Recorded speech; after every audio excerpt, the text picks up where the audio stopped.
SuperTalk Mississippi media production.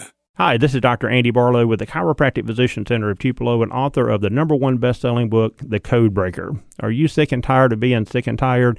Then call my office at 662-844-1414 and order my new book, The Code Breaker. This is Gerard Gibert, and thank you for listening to MidDays here on SuperTalk Mississippi. Get ready to go beyond the headlines and join a meaningful conversation with people from around the state. Hello. You're listening to MidDays with Gerard Gibert here on SuperTalk Mississippi.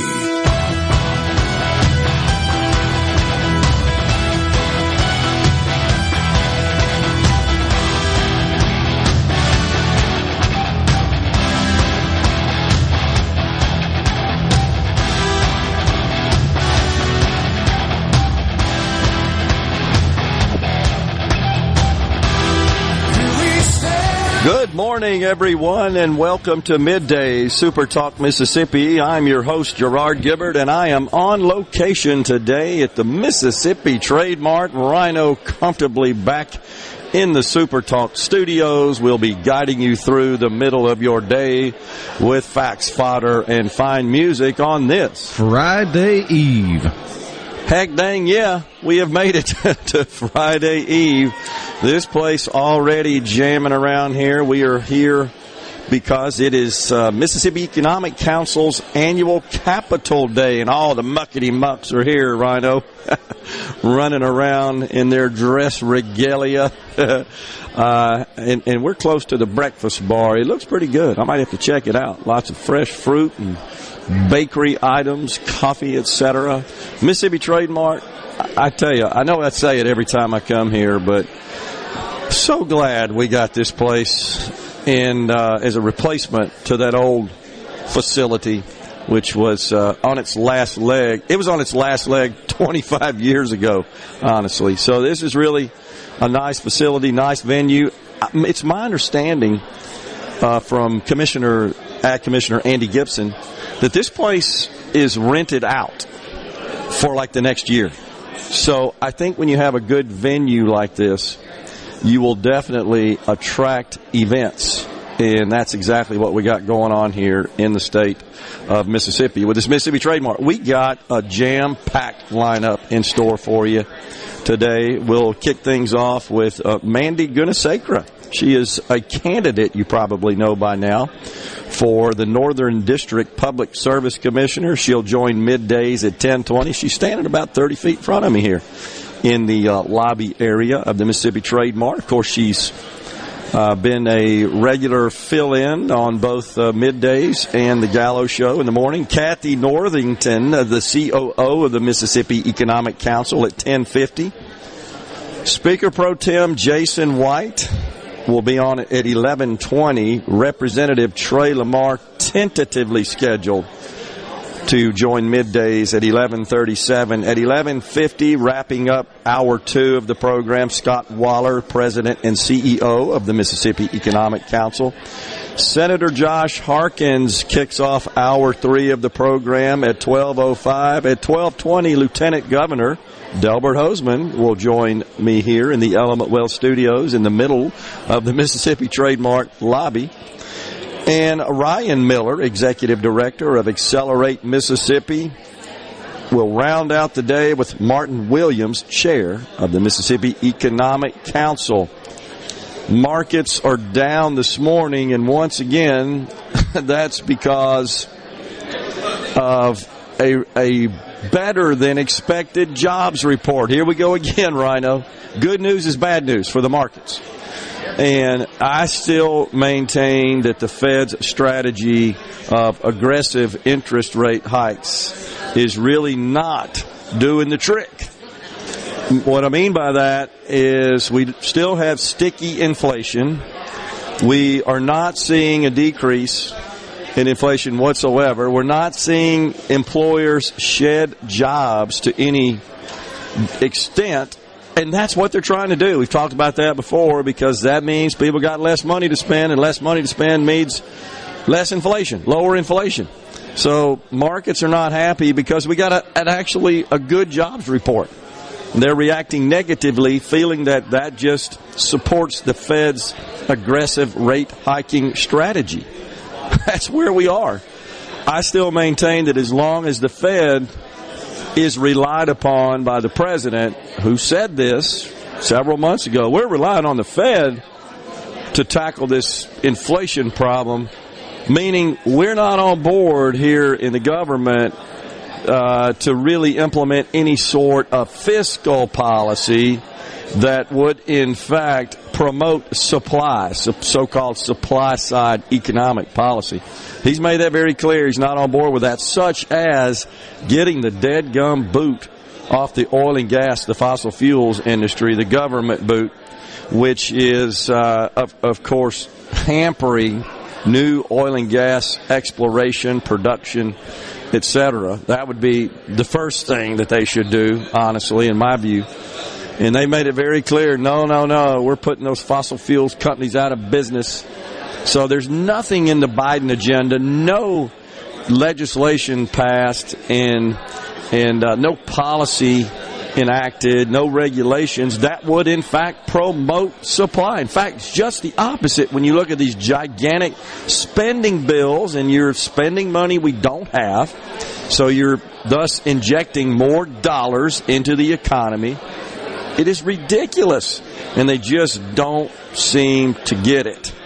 And most recently, the omnibus bill passed with the help of 18 Republicans in the Senate.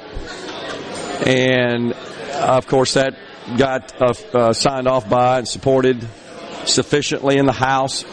Sent to only one Democrat dissented. That was AOC. It wasn't left enough for her, of course.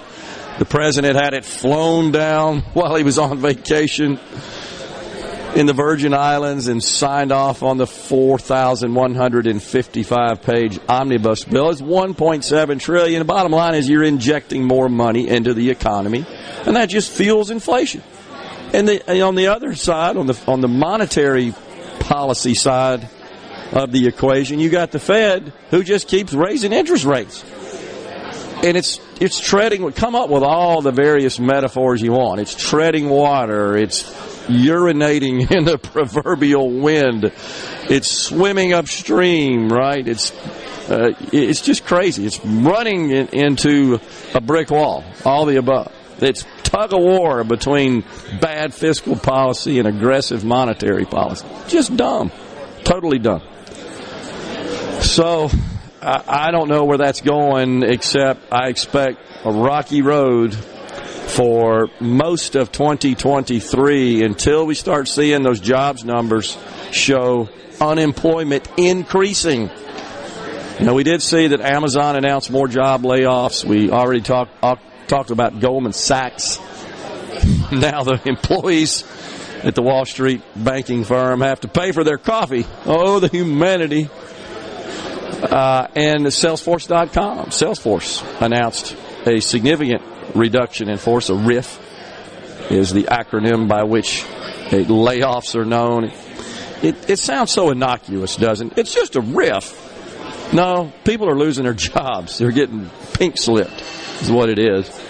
So all of that is starting to take hold, but I think we got more layoffs in our future. And until that shows unemployment that's relevant enough, meaningful enough, material enough to increase the unemployment rate, I just don't think we're going to see the Fed being at a point where they say enough of the interest rate hiking. Also, I just saw, Rhino, a report that Damar Hamlin apparently is up now, I think, out of the coma. Are you seeing this as well? This has just crossed the wire. Yeah, there was a statement released by the Bills stating that he is, quote-unquote, neurologically intact, or is showing all the signs of it, that his lungs are healing, that he is awake and out of the induced coma, and has made tremendous improvement in the last 24 hours. Awesome. That came out this morning after the Bills had a phone call with Damar's father last night, where he thanked them for their support and their prayers and gave them a bit of calm heading into the day where they will be taking the field for their first practice since the incident on Monday night. That's good news. Good news. On the Speaker of the House front, what a circus that is in the United States House of Representatives. 6 votes, 3 on Tuesday, 3 on Wednesday, both failed to elect a Speaker. And so another vote is scheduled today at noon Eastern Time. That's about 45 minutes our time from now. And in the back rooms, of course, Kevin McCarthy, who desperately wants to be the Speaker, is cutting deals with what amounts to a handful of members in the chamber. And I know that a lot of conservatives may be celebrating these victories where they are forcing concessions on the part of McCarthy. But on the other hand, isn't this really at the end of the day, a small special interest that is influencing government action here, influencing leadership?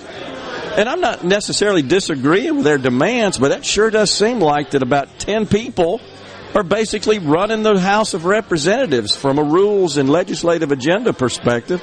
Well, that's not right either. You need to get more people on board or your bills are going to fail. We'll step aside for a break right here on Middays. We're at the Mississippi Trade Mart. Mandy Gunasekra, a candidate for the Northern District Public Service Commissioner, up next.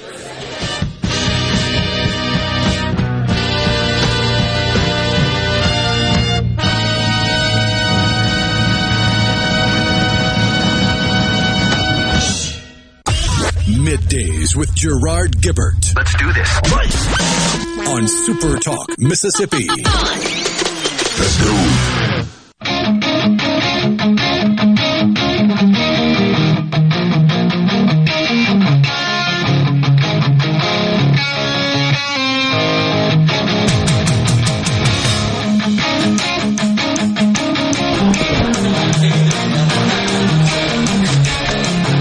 Welcome back, everyone. Midday Super Talk Mississippi, live from the Mississippi Trade Mart for the Mississippi Economic Council's Capital Day. And joining us now in the Element Wealth Studios, right in the midst of the hallways here, the corridors of the Mississippi Trade Mart, is Mandy Gunasekra. She is a candidate for the Northern District of the Public Service Commission to be the Public Service Commissioner for the Northern District. Mandy, welcome to Middays. Good to see you, and always appreciate you filling in when you have for us. So. Yeah, well, always happy to help, and it's such a beautiful day outside, and this is a cool setting in here. It's good to be with MEC and get to talk to you about all that's going on here in the Capitol. They're all running around here today, all the muckety-mucks, aren't they? That's right. That's right. All right, so you have qualified? Or you're today, right? Well, I officially signed my paperwork yesterday. Okay. And then we've got a bit of a celebratory event over at the Mississippi GOP today. Absolutely. Looking forward to that. They're going to try to stop by and see what's going on there. So what made you decide to jump into this race? Well, a couple things, Gerard. I've thought about running for a long time. I know you know my father. He served in the military, so having an eye towards public service is something I grew up with, and I've always tried to think about how best could I help my community. And given my experience with energy and environment and helping to set reasonable regulations under the Trump administration, I saw what was happening in North Mississippi. And what you've got is there's been a lot of promises made with regard to access to affordable, reliable energy and expanding access to broadband. When I talk to folks, I hear about energy and internet. And for 15 years, there's been an incumbent in there talking about delivering on these, but hasn't actually delivered to the entirety of North Mississippi. And so I see what's happening. There's also a couple decisions being made that's setting Mississippi up for problems on the energy and internet side. And if we want to be competitive in the modern economy, we need to have that under wraps and ready to go. I like to say those are the two components that form the bedrock of either a growing or a receding economy, and I want to make sure that we are built on that solid rock foundation. And given my eye towards service, my experience, I see this as a very good opportunity to jump in and make a difference in the northern part of the state, where there's just a ton of growth and opportunity if it is pushed in the right direction. One of the more controversial matters that was taken up and adopted by the Public Service Commission, as you know, on a 2-1 vote was credits that would be issued by the energy company for installation of solar panels. Right. The net metering. Yeah, and included net metering as well. We had Dane Maxwell on the program yesterday, Public Service Commissioner for the Southern District, discussing that.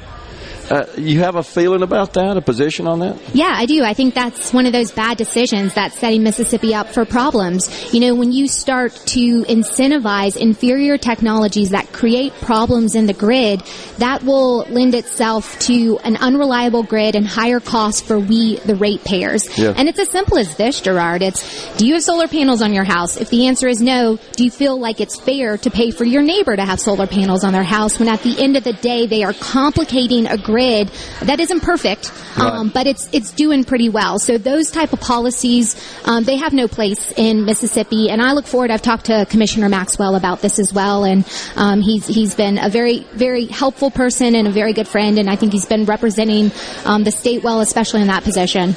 The issue I had with it, honestly, Mandy, was the requirement that 50% of those credits be issued to low-income households. Right. Which just sounded to me to be more ideological than practical and functional. That's the first thing. And the second thing is, how many low-income households are looking to go spend $20,000 on solar panels? I just don't think that's high on their list. You don't have to be a math whiz to realize that spending $20,000 to $30,000 to get $3,500 or something like that. Yeah. At the behest of Mississippi and U.S. taxpayers just does not make financial sense. So it's a gimmick. It really has no place in Mississippi, and I want to work towards ensuring decisions around energy and broadband in particular, as well as water. Water is under the purview and infrastructure and pipeline safety, but all of these are based off of what's best for Mississippians and not letting politics or what may be best in terms of subsidies for other third-party influences that are trying to take advantage of Mississippi as a state. Okay. What sort of reception have you received, if any, from the utility industry? I will say this, generally speaking, I've had very positive response from folks. The utilities they keep an arm's distance. Some of that is by virtue of the law. But I do think that seemingly they are excited that someone who knows a thing or two about energy, knows a thing or two about setting regulations and pushing that through, and also knows a few people that can be helpful in the legislature to make sure that we are moving and making decisions that are balanced and pragmatic. I've heard that they see that as a good thing. Okay. So we shall see. But it's I care more about what the ratepayers say and the consumers, because they're the ones who have to deal with the consequences of these decisions. Sure. And you've got deep experience in the energy sector, served as the chief of staff of the EPA under the Trump administration. So tell the folks a little bit about your background. Yeah, certainly. So serving as chief of staff, I had purview over, it was a 14,000 federal employee workforce all across the country, in charge of keeping 12 of the D.C.-based offices on track and in line with implementing the Trump administration's view of environmental protection. And at the end of the day, it was about establishing certainty for stakeholders, people who were required to comply with the standards, and also cutting unnecessary red tape. So I like to say I was at the tip of the spear in terms of cutting red tape and delivering savings to the economy. So the people in this country, whether businesses, whether they run a business or a factory or anything, can do what they do best and spend less time worrying about what's going on in D.C. and spend more time investing in the people and the business that they care so much about. And I'll say this too, Gerard, what I think is going to be most helpful is that I saw front and center a very good, important mission that had been co-opted and corrupted by third-party interests trying to use the EPA to implement political ends, and that created so many problems in terms of cost and in terms of access to that reliable energy that is especially harmful to mid to low-income individuals or anyone on a fixed income. And so understanding that and coming to Mississippi and being a strong advocate for the ratepayers and for understanding what they need and making sure that politics doesn't find its way into those decisions and create problems that, frankly, we can't we can't deal with in Mississippi, and we shouldn't have to. Yeah, and doesn't it make sense, Mandy, that the Public Service Commission really shouldn't be politicized? Right. It really has no place in that environment. Yeah, that's exactly right. And you could say the same for environmental policy and energy policy writ large, but especially here, because it really is about seeing if there's a need and addressing that need in the most pragmatic way possible. Yeah. And there shouldn't be politics in that. Now, today's world, politics seems to find its way in everything, whether it's our schools or whether it's sports. But I intend to get in there and focus on the business and the straight responsibilities instead of, and get the politics and any extreme third-party interest out. Have you heard any mention of other possible candidates on the Republican ticket for this office? I have not, and I've been asking. Now, that doesn't mean anything. Some folks will keep this close, hold it close to the vest, as they say. 3 weeks left, essentially. Yeah, 3 weeks left, so we'll know by February 1st what the landscape will look like. Is there anything you'd like to say in particular that truly does differentiate you from the present office holder, Democrat Brandon Presley? Well, I think first and foremost is I'm a conservative Republican, and I think most of the listeners of this show understand what that means. And this is a very conservative district. They deserve to have conservative leadership making decisions on their behalf. So that's the biggest differentiator. Beyond that, I have a vision for Mississippi, and that vision is that we are an area of massive growth. So when my kids grow up, they seek opportunity in the state. And I'm invested in that future through my kids, through my community, and through my broader Mississippi family. And I think that is a huge differentiating factor that really resonates with the folks I've been meeting in the Northern It just District. feels like, I know I'm one of them, I just want to see reasonable regulation and a reasonable regulatory framework for the public service utility segment without it being politicized, without it being used as a political tool for political gain. Let's just do the job, and the voters will see that and they'll realize that. You've said it very eloquently here today. Your loyalties to the ratepayers. Yeah, and let's do what's right. I think that is what's most important, and let's actually deliver on what I say I'm going to do, not talk about it for 15 years. I will say that there's a complacency that manifests itself with incumbents, and we've seen that in northern Mississippi, and I'm going to change that. We look forward to tracking your campaign, Mandy, and good luck with it. Thank you. Thanks for coming having me. on. Yep, we'll be right back here at MEC's Capital Day. We're at the Mississippi Trademark. MidDays is stepping aside for a break.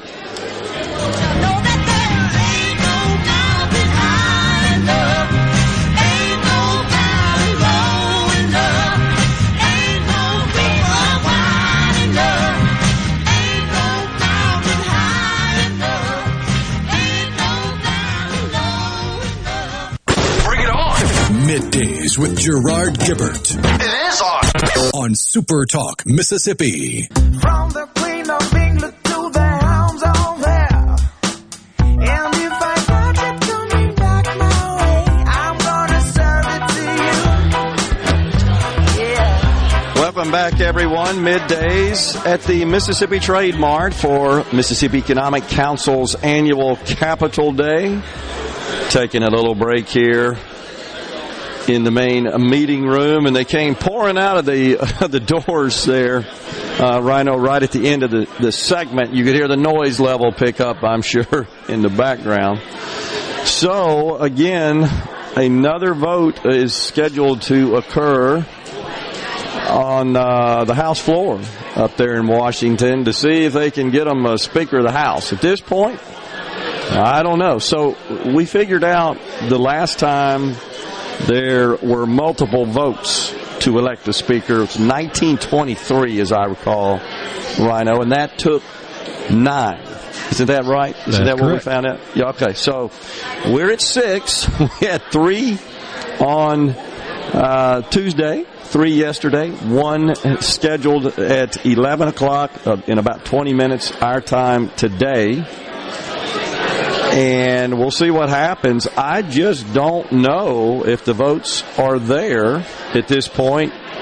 Several of the holdouts have said that they're never going to vote for Kevin McCarthy.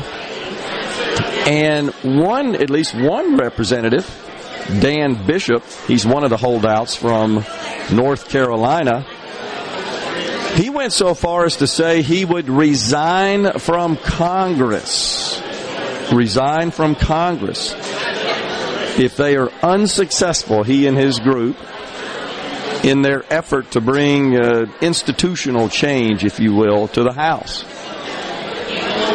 He actually went on, sort of insinuated, if it's Kevin McCarthy, I'm out.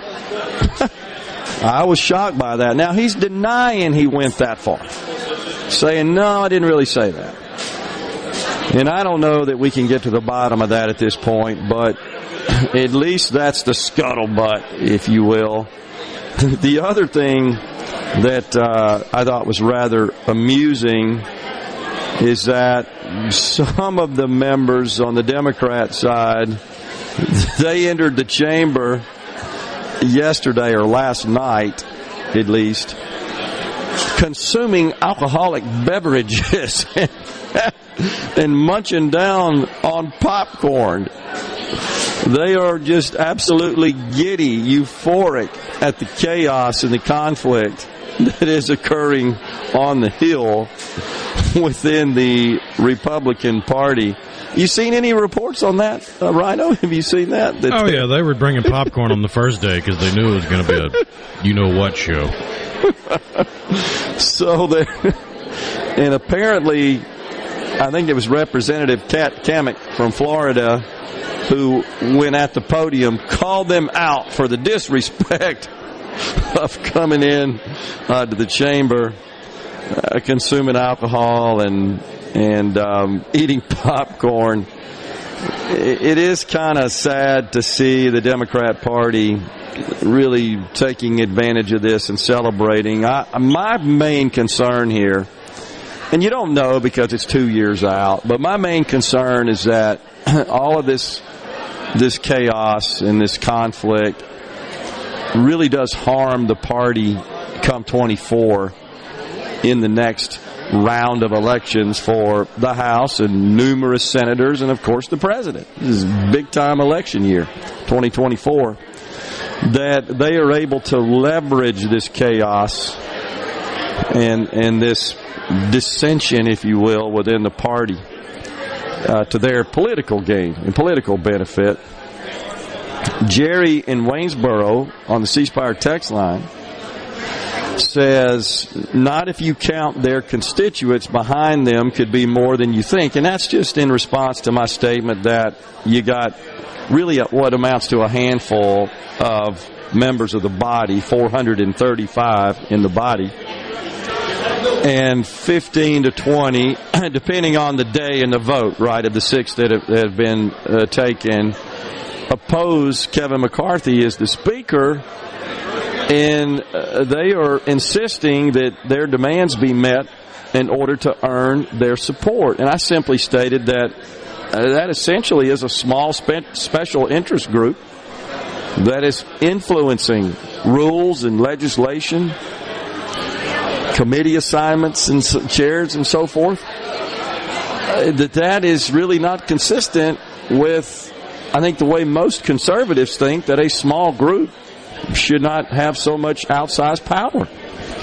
So Jerry opines here that if you count all their constituents, well, of course, Jerry, you know that every member of the House has the same number of constituents. That's the way the districts are drawn. That's based on the census, 750,000. So they don't, any member of the House, it's not like the Senate where you got 2 senators that support the entire population of a state, and every state has a different population. An example would be Mississippi with nearly 3 million population. We got 2 senators, and so does the state of California with a population of 40 million. So each senator in California represents 20 million. Each senator in Mississippi represents roughly 1.5 million.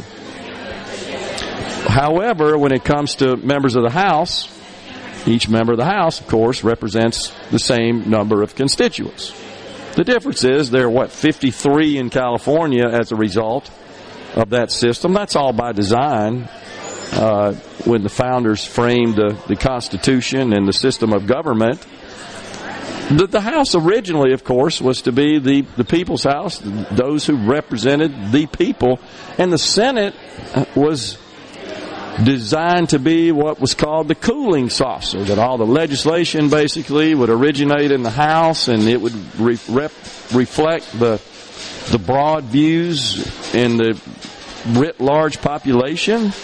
And that gets sent over to the Senate, and anything that comes out of the House is kind of crazy. The idea was the Senate would kind of bring things back to the middle and be, I guess, more practical, more thoughtful in the process. And that's why, as you guys are aware, the 17th Amendment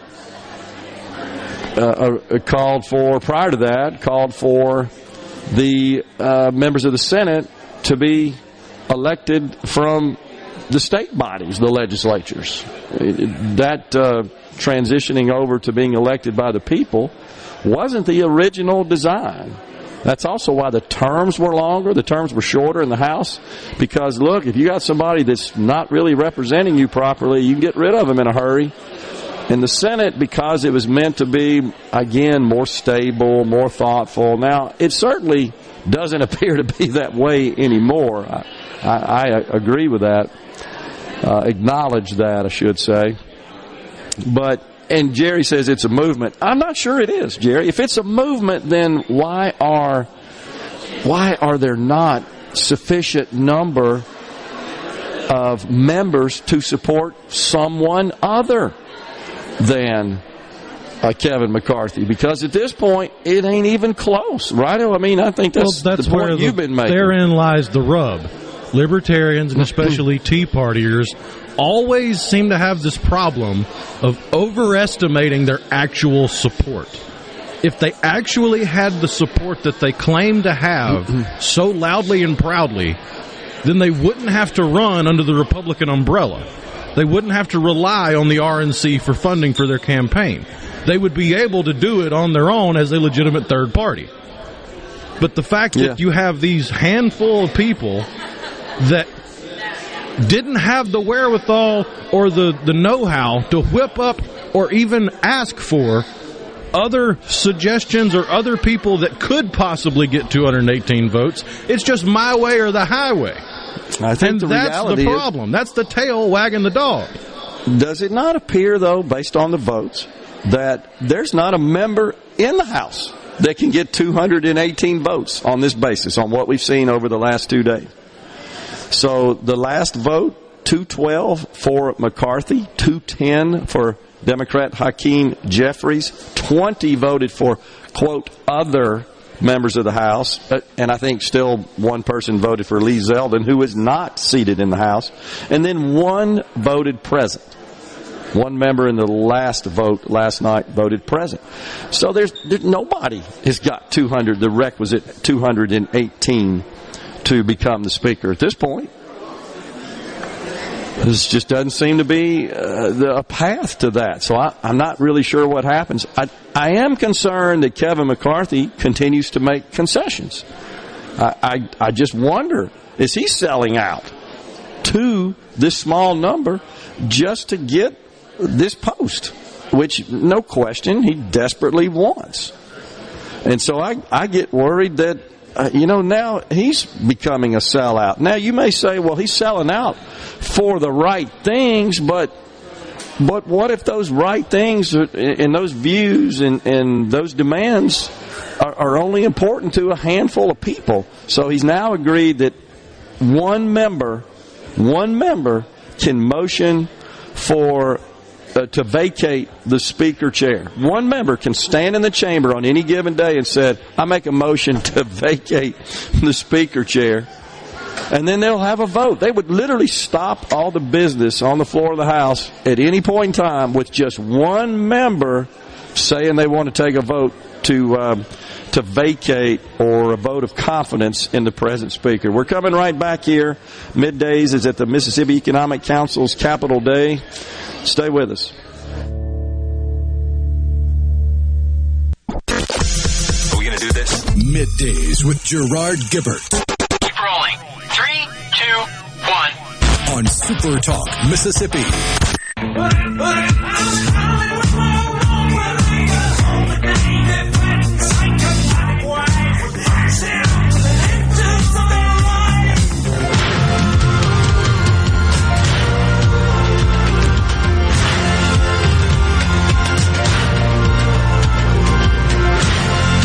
MidDays is at the Mississippi Trade Mart for Mississippi Economic Council's annual Capital Day. And joining us now in the Element Wealth Studios here at the Trade Mart, Kathy Northington, the Chief Operating Officer of the Mississippi Economic Council.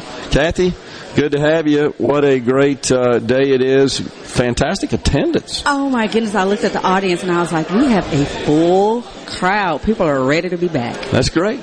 That's great. We're excited. Yeah. So, anything notable that's happened so far you want to share with us, and some of the speaking and panel discussions and so forth? Well, we started it at Hobnob with this almost like a trilogy, this Pulse trilogy where we're taking the pulse of the business community. Yeah. And so at Hobnob we started with engaging, and now we're collaborating. And on all of those panels, you heard how important it is collaborating to continue the conversation and to work together. And so we're going to carry that theme out all the way till annual meeting in April, and we're going to convene. But we're just happy that we're at the collaborating stage, and if we can keep that going, I think we're going to be good. And let's explain to the audience. I mean, that is in essence the primary, if not the exclusive mission of the Mississippi Economic Council, which is to be a voice for the business community to our lawmakers. Oh, definitely. And if you'll see Pulse everywhere for our next meetings. We're talking about Pulse, so we're checking the pulse of the business community. We're checking the pulse of the educators, everyone, and we're finding out what they're saying, what they're thinking, what they're feeling, and we're taking it back to the legislators and saying, hey, this is what they're saying, this is what they want, and it's good information. Yeah, it is. So what kind of, what are you hearing from the legislature? Well, let's start with this. What are your priorities from the business? What are they telling you they need from a state perspective? Well, right now we're just trying to get the word out that Mississippi is open for business. We're building a workforce. We're pouring into the workforce. They're pouring into the infrastructure. They're going to keep doing that. Mm-hmm. The education system. We want to talk about all the great things we have. Do we have work? But they are saying we want to build this workforce. We want to work with our business. We want to keep them thriving. We want to keep our young professionals here. And the ones that are here, we want to tell them thank you and continue to keep them here. So that's what's going on. It sure seems like that there's more focus on that very issue, isn't there, Kathy? We've seen our state auditor, for example, offer quite a bit of commentary on the so-called brain drain. He's put in programs, for example, to keep people here in Mississippi with internships and so forth and other incentives at the auditor's office. And I think there's some other private employers that are participating in such activities as well. We got great universities, a bunch of them, as a matter of fact, and they're producing fantastic graduates. We want to see more of those stay here and work. Well, what's happening and what we're hearing, there's a lot of them staying here working. There's some leaving, but they're coming back. Yeah. And when we did this tour around the state in the spring, what we heard is a lot of them came back because they have a sense of community here in Mississippi. Yeah, good. And they have family members here, so they left. But there's a lot of people outside of the state said, hey, I'm ready to come back home. What do you have there for us? Yeah. And so what we need to do and what we're realizing in the business community is we need to let people know what we have out there, because a lot of times it's like, I didn't know that was here. Yeah. And so we just need to do a better job telling our story and saying what we have here. A bit of uncertainty from an economic perspective. What are you hearing from members in the business community about the outlook for the next year? Well, they're watching the numbers closely, but they feel like it's going to pick back up because people are engaged and they want us to win and they want us to thrive. And so it's looking, we're picking back up and we're moving pretty quickly. Good. People are becoming innovative. Yeah, they're being flexible and thinking of new ways. And so it has challenged us, and through challenges, we grow. Yeah. Anything in particular that you're going to be advocating for to the legislature this year from MEC's perspective? Well, right now we're just kind of holding tight, and they heard about it on the panel today, and right now we're pushing workforce, and we're just this talent retention with the strategic plan that we're doing. We're gonna go partner with the universities and their alumni associations and these young professionals and people that have left. We're gonna find out where they are, and we're gonna go to them and say, hey, what can we do to bring you back? And that's what we're pushing more than anything is these jobs and these businesses that we have here, get them some employable workers, great workers, and get these jobs filled and get these businesses going. So that's what we're doing more than anything is workforce development is our Yeah, and I know that you hear it constantly. I do as well. But number one priority of every business out there is I can't get enough people to do the jobs here. Yes, and you heard Dr. Graham talk about it, saying, hey, we can do the training for you. Just tell us what you want and just incentivize these workers, and we can do the work and training. And IHL is saying the same thing. They're saying, tell us what you want. Yeah, and Ryan Miller's going to be on later with Accelerate Mississippi, and of course they've done some innovative things as well, working with our community colleges, our 4-year schools, et cetera. So sounds good. Sounds like a good plan. We just got to tell the story and don't reinvent the wheel, because there's so many people out there doing the same thing. I got you. Appreciate you coming on, Kathy, and congratulations on another great event. Kathy Northington, COO of Mississippi Economic Council. We will step aside for a break on Middays. News coming your way. A lot more coming up in the next hour. Stay with us. Thank you.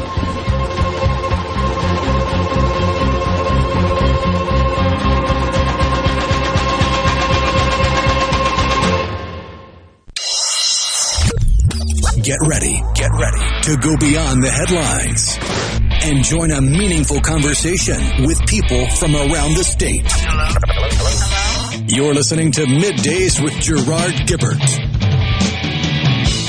here on SuperTalk, Mississippi.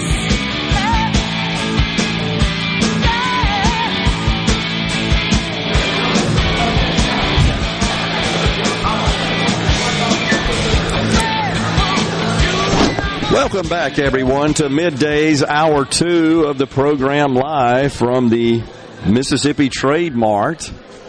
It's Mississippi Economic Council's Capital Day. That's why we're on location today. Rhino comfortably enshrined in the SuperTalk studios. It's a beautiful day out there today as well, Rhino. It's fantastic weather. Have you seen this weather coming through California? Like big time 100-mile-an-hour winds in San Francisco, trees ripped out of the ground, and lots of flying debris, etc. And it seems like the storm is just kind of sitting on top of the West Coast, a little unprecedented. Oh my gosh, the climate nuts are going to go crazy, aren't they, on that? They always seem to point to climate change as the cause for anything that looks even a bit remote unusual from a climate perspective. So in the last hour of the program, we were talking about this inability to get a speaker elected in the U.S. House of Representatives. We just saw where the House has convened once again for the seventh vote, the first 6 having failed to produce a speaker, to elect a speaker. 218 votes required. Kevin McCarthy has received the most, but it ain't enough to get to 218. He needs to be named the speaker. 212, I think, the most he's gotten so far, maybe 213 in one of those iterations. I lose track. Jerry in Waynesboro says if they were not covering this 24/7, this would have been over the first day. Rhino, that's exactly what you said. Is that this is it's all the look at me wing of the Republican Party saying, look at me, pay attention to me. Yeah, it is rather interesting. So among the concessions that Kevin McCarthy has made, and you just wonder how far they keep pushing, once again, a review of this, and probably tops the list of concessions. One member in the chamber, in the body, can rise and make a motion to oust the speaker. It would be a motion, to call for a vote to oust the speaker. The speaker can't be ousted unless the body votes to do so. But the threshold just to get a vote is only one person, and more than likely, unless the speaker's really fouling up, that vote would fail. But there again, Rhino, I worry that somebody's just trying to call attention to themselves. I'm going to stand up today, and I'm going to make a motion to call for a vote. And the next thing you know, that's plastered all over every media outlet. And it wouldn't come from the minority party because they know they couldn't get the votes. It'd come from somebody in the same party, in this case the Republican Party. Assuming that a Republican becomes the speaker, that seems to be a bit in question at this point. But one person can rise, make that motion, stop all the business in the House at that point, and take a vote. And you can just imagine what a circus that would be. Also, he agreed to place more members, he being Kevin McCarthy, of the House Freedom Caucus in various committee positions, powerful committees specifically, not just any committee, but rather high-powered committees. That's one of the other things. Also, they have persuaded him, and I'm not sure how much coercion this took, if any, but to bring up a vote on a border plan that has been crafted by members in the chamber in the House from Texas. Now, I haven't seen this plan. I don't know anything about it, but it is being described as controversial. Take that for what it is. I don't know what that means. Again, haven't reviewed it. And then they want a bill that would allow the members to vote on term limits. Now, and also a balanced budget. Now, I think that those are reasonable requests and ideas. It's kind of hard for me to believe that they have to twist his arm for that. But here's the reality. Neither of those have a chance of passing. Not a chance. None. Not going to happen. And you could vote, for example, on a balanced budget all deadgum day long. But nobody that I'm aware of has produced a financial plan, an economic analysis that would show how we get there. Nobody. And I'll tell you why. Because it means you're going to have to make serious changes to Social Security and Medicare. And that's a non-starter. That's the so-called third rail. And nobody's going to go there. We're at a point now, the way mandatory and discretionary spending comprises our total budget, you could cut nearly 80% of the entire discretionary portion of the budget, which would include the Department of Defense. 80% just to balance the budget. 80%. Not small. Well, just take $1 here and there, 1% and all that sort of stuff. No. You would have to cut 80% of all of government, excluding Social Security, Medicare, and Medicaid, and interest, which we're not going to default on our interest. If we do, the global economy collapses. If the U.S. fails to make good on its interest payment and debt payment obligations, goodbye economy, goodbye world. Ain't going to happen. And we're on pace right now for interest on the debt to be $600 billion. $50 billion a month. Just light a match to it. $50 billion because of these reckless spending policies. And you can't just hang that totally on Democrats when you got 18 Republicans in the Senate who just signed off on this omnibus spending bill just so they could get all their port projects, their pet projects. And I think others have cut deals with Senator Mitch McConnell, the minority leader, I think in anticipation of the Senate flipping to Republican control in 2024. It's the old backroom deal stuff. But those are the concessions that have been made thus far. It could, if you think about it, truly weaken whomever the eventual speaker is, their power, their authority. That may be okay. I'm certainly not for the way that Speaker Pelosi handled it.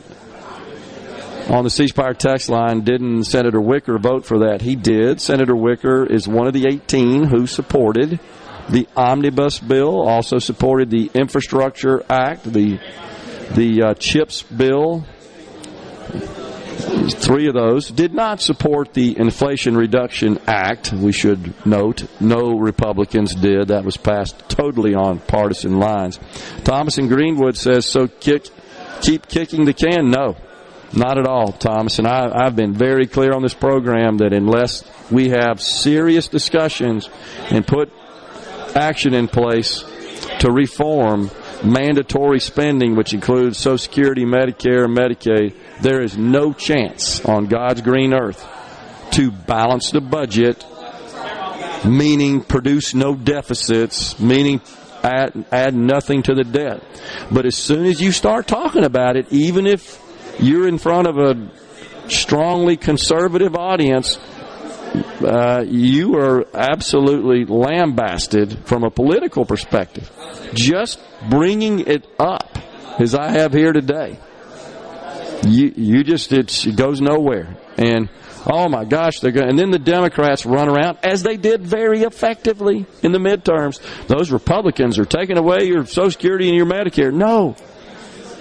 The 2 or 3 that have actually voiced concerns about it and proposed action, such as Senator Rick Scott in Florida, Ron Johnson in Wisconsin, I think they're the responsible ones. They're the ones who said, we need to take a look at these programs. They're not sustainable.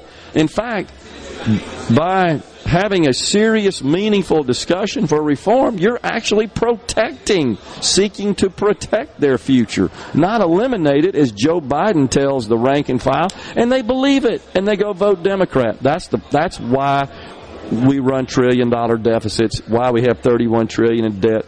Everybody wants somebody else to feel the pain in order to achieve that goal. So you can pass a bill all day long, but how you get to that balanced budget, nobody's yet offered a plan that I've seen. If they have, please provide it to me.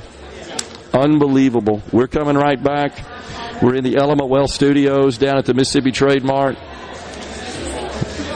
Stay with us.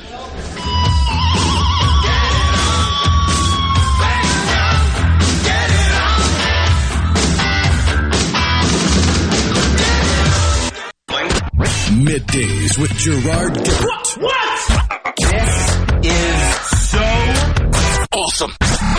On SuperTalk, Mississippi.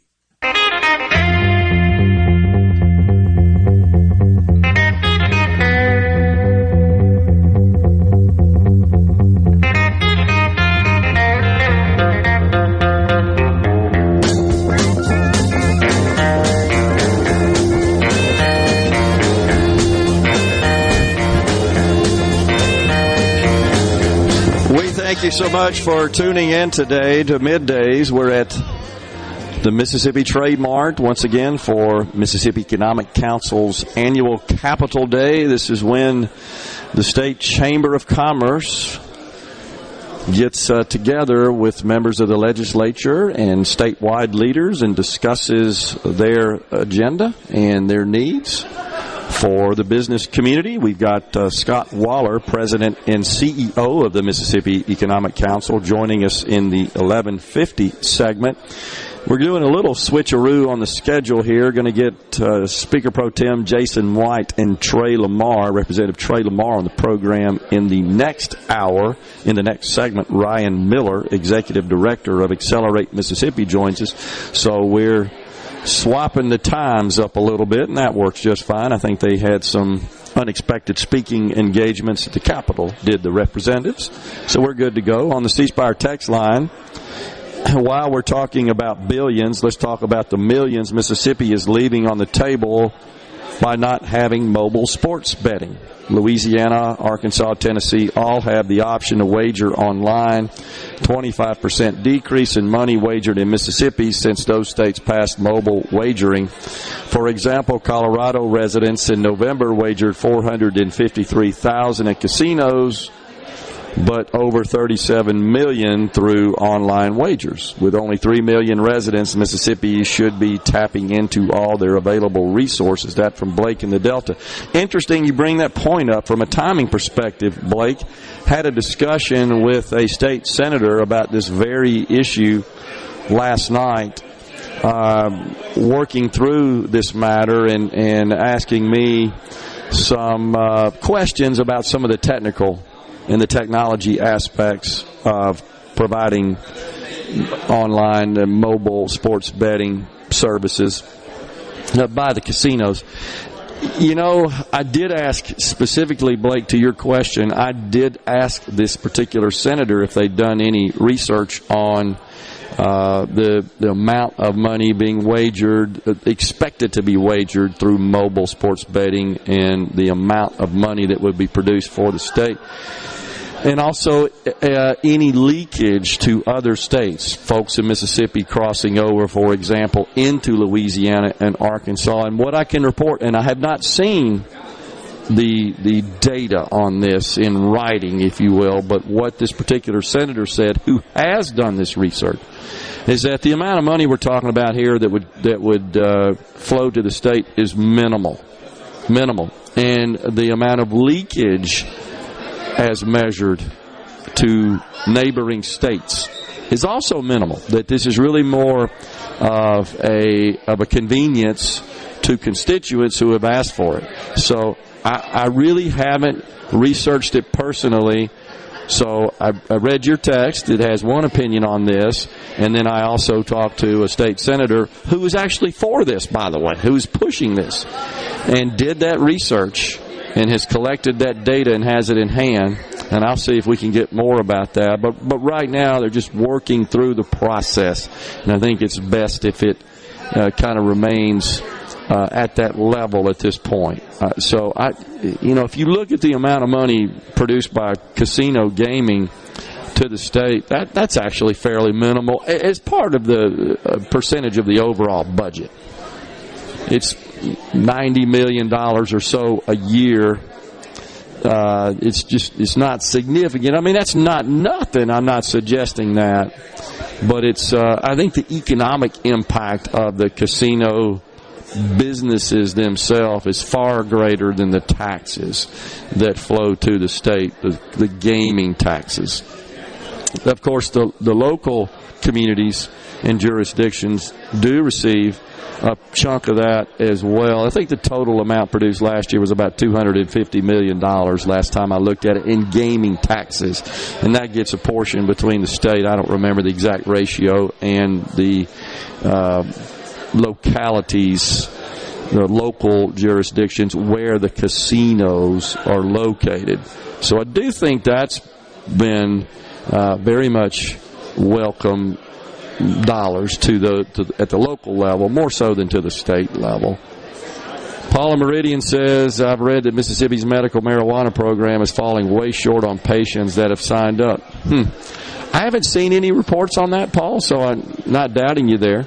I have not interviewed anybody at this point. Recently, I should say, on the medical marijuana program. I do think that Paul Gallo had an interview, if I'm not mistaken, last week, right, with the executive director of the Mississippi Medical Marijuana Association. Don't you recall that as well, seeing that, Rhino? I think so, I didn't. Yeah. So I haven't heard any report. I mean, it's just getting going. So it would seem to be it's a little early to me, Paul, to really take anything away from the present level of service and sales figures and so forth. It's evolving, it's seasoning, it's brand new, it's out of the gate. So I don't know that it would be too prudent to make any judgment about that at this point. Thomas in Greenwood said, I remember when casinos was going to fix all our ills. Yeah, I've seen a lot of people say that. I don't recall that. I really don't remember anybody saying, hey, if we legalize casino gambling in Mississippi, we are absolutely going to be flush with money and every single issue we have in the state. We'll all be gazillionaires, right? I don't remember that. I got to tell you. And a lot of people like to point to that. Now, people who advocated for casino gambling. Of course, they, I think, espoused the benefits of it.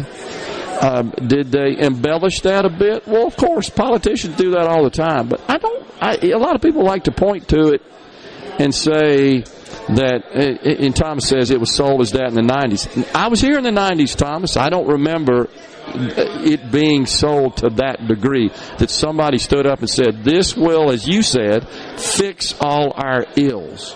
If you've got some information on that where somebody said this will absolutely cure every problem in the state of Mississippi, that is passing casino gaming in the state, legalizing it, send that to me. I don't recall that. I do recall it being promoted as something good and beneficial for the state, and who could deny that it has not been?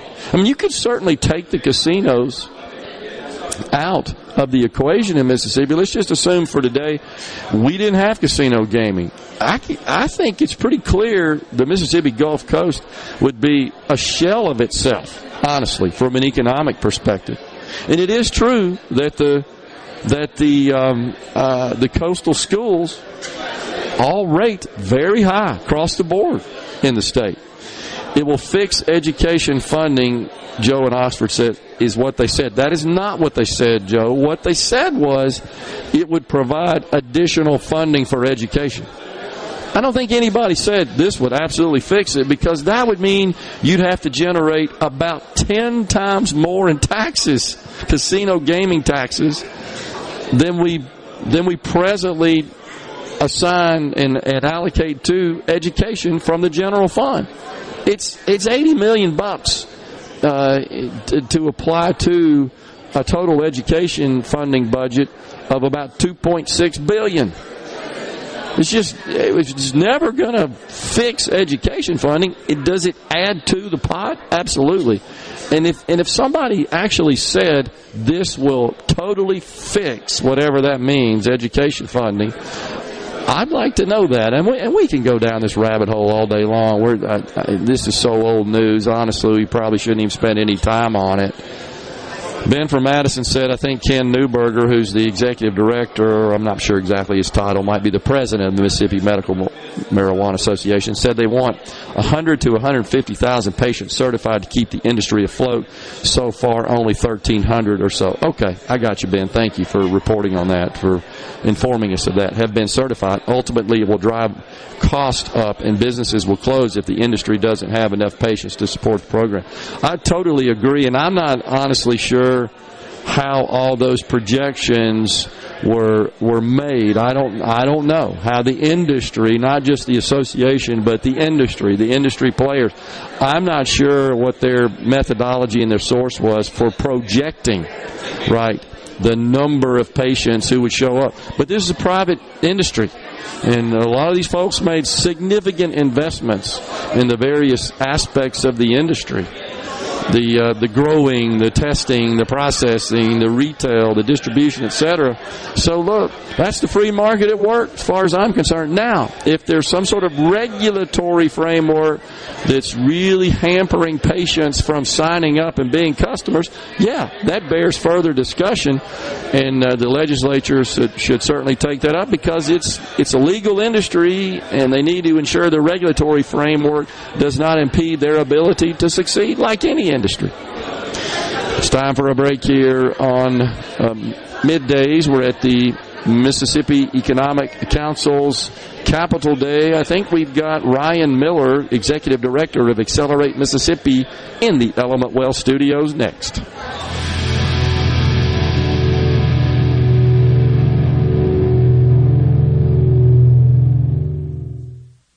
Attention, adoring fans! It's time for Middays with Gerard Gibert on SuperTalk Mississippi. Well,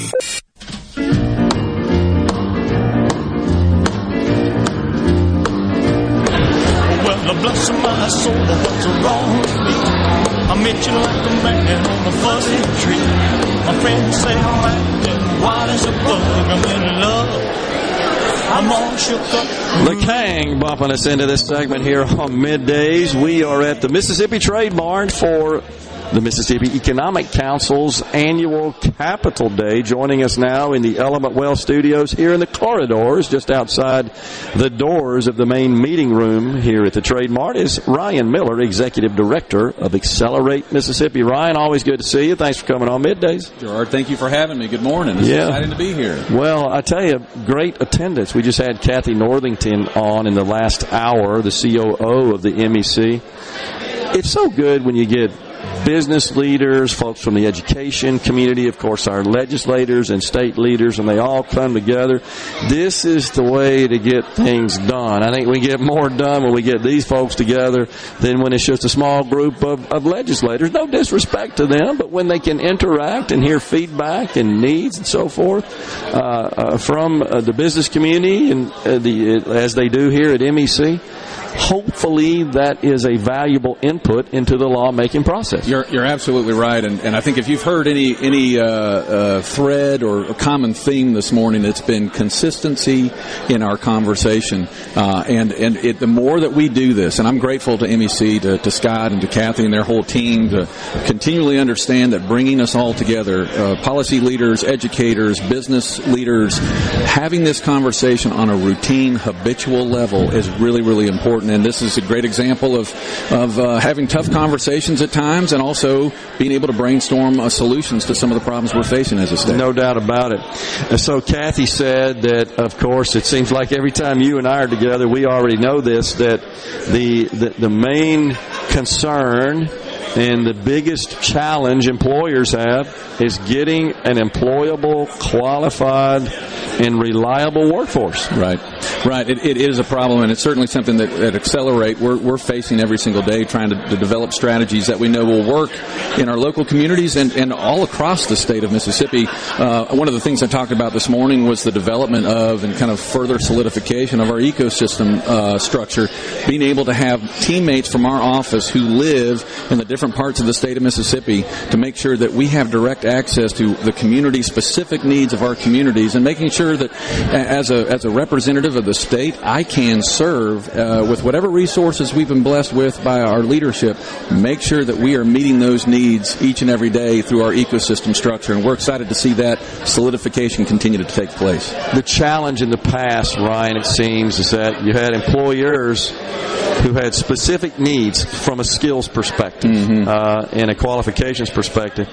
And then you had our more traditional education community that sometimes were producing graduates or even curricula that didn't necessarily align with those needs of the private sector. Right. And I think what you're seeing now is education is really stepping up. I'm excited to see a lot of our K-12 partners aligning with some of, a program we're very excited about this year is our Career Coach program that's helping educators to connect with industry in their communities, and more importantly, connect students and their families to all the opportunities that exist. Going to college, you and I, we have a love for Ole Miss. Sure. Going to Ole Miss is great. That's a plan A. Going to a community college is also a plan A, or going directly into the workforce is a plan A. And I think one of the challenges over the years is that we haven't communicated those opportunities enough to the people that need to hear it. These career coaches now throughout the entire state have the opportunity of doing that and helping those industries get connected to the people that will come to work for them. Much needed. Glad to hear that. Yeah, I think that makes total sense. And folks just need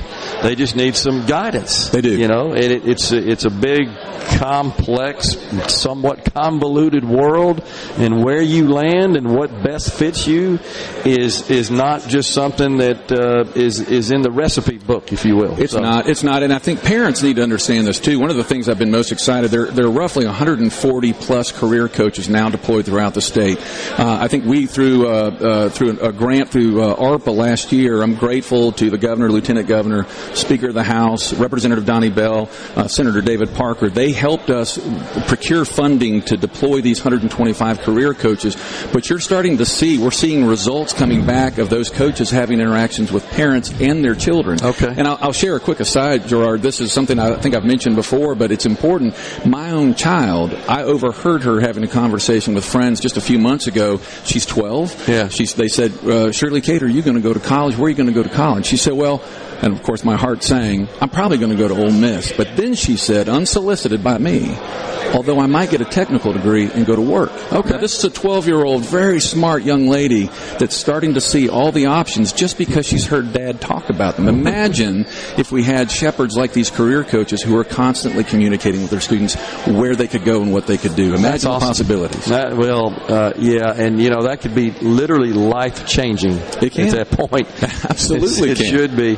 Because you don't want to see any person who launches their career get out and figure out this really wasn't suited for me and have to start over. Right. And that's unproductive and it's painful. Sure. In fact, I would encourage parents in talking with their children, or even grandparents talking with their children, really help them at earlier and earlier ages, help a student understand, let's find the intersection between the things for which we have passion, things we enjoy, but let's look to see where the intersection is with where they have natural ability. Yeah. And then if you look on the job market horizon to see where those two things align with potential job opportunities, then all of a sudden that pathway becomes much more tangible and much more identifiable, and you can better help and coach a student in the right direction. Totally makes sense.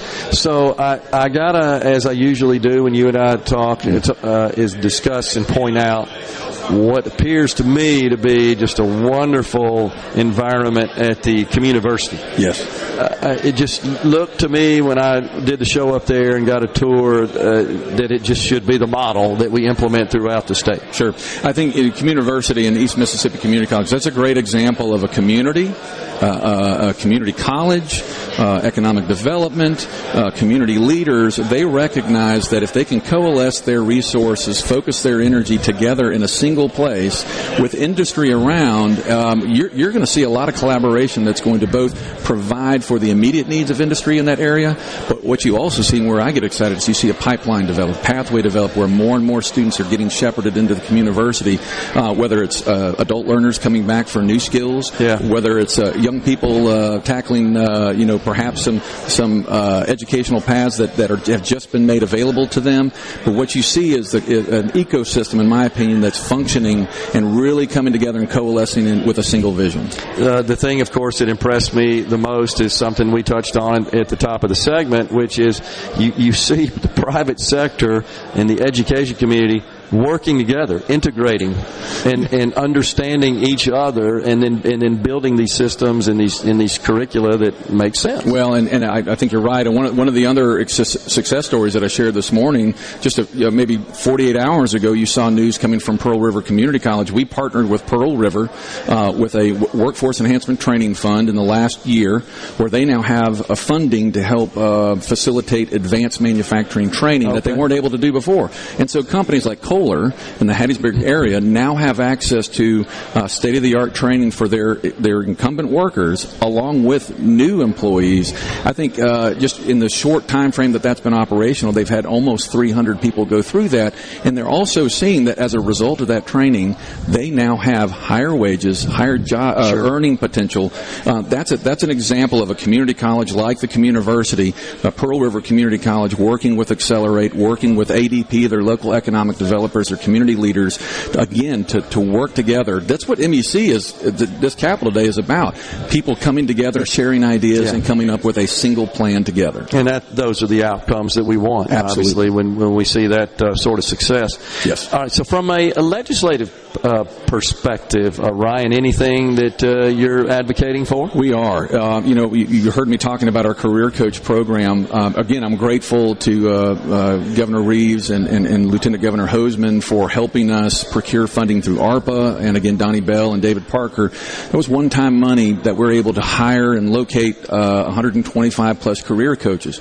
We think this is so transformative. Half the school districts in the state now have access to a career coach. Well, the entire state needs access to a career coach. So we need to have an increase in career coach funding, and it's got to be permanent dollars, because the one thing I've learned is a good idea, if it's not consistently deployed, is not going to last very long. So we will be advocating with our partners, with, again, Chairman Bell and Chairman Parker, to find ways in which we can procure that permanent funding to expand that, what we think is going to be a transformative program. Yeah, looking forward to that. Great attendance here at this event. It always is. The MEC does a fantastic job of putting this on, and just the collection and the range of people that come here, and then many of them head over to the Capitol afterwards. They do.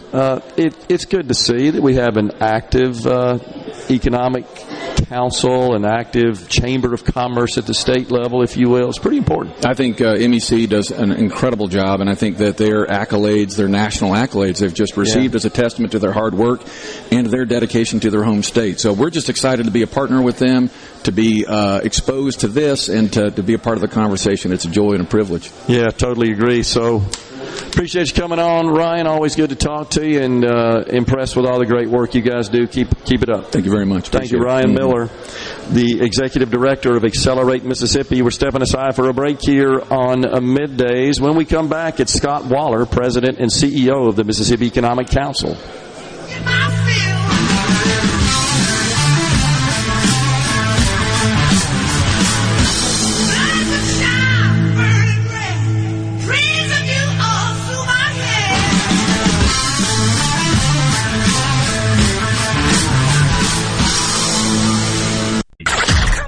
Come on. Middays with Gerard Gibert. All right, we are back on SuperTalk Mississippi.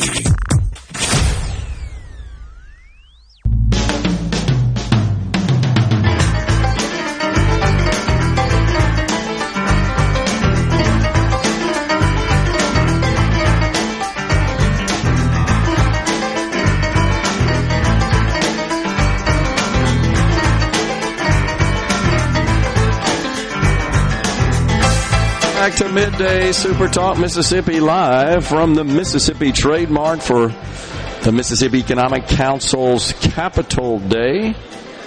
Most of the folks here have headed over to the Capitol, engaged, I'm sure, in discussions about what the legislature needs to take up that could promote business in the economy here in the state of Mississippi. You heard, of course, the Speaker of the House on our show yesterday say that full elimination of the income tax is his top priority for the session, as it was last session. Came up a bit short on that, but I thought made some headway in the bill we got to at least start to chip away at that.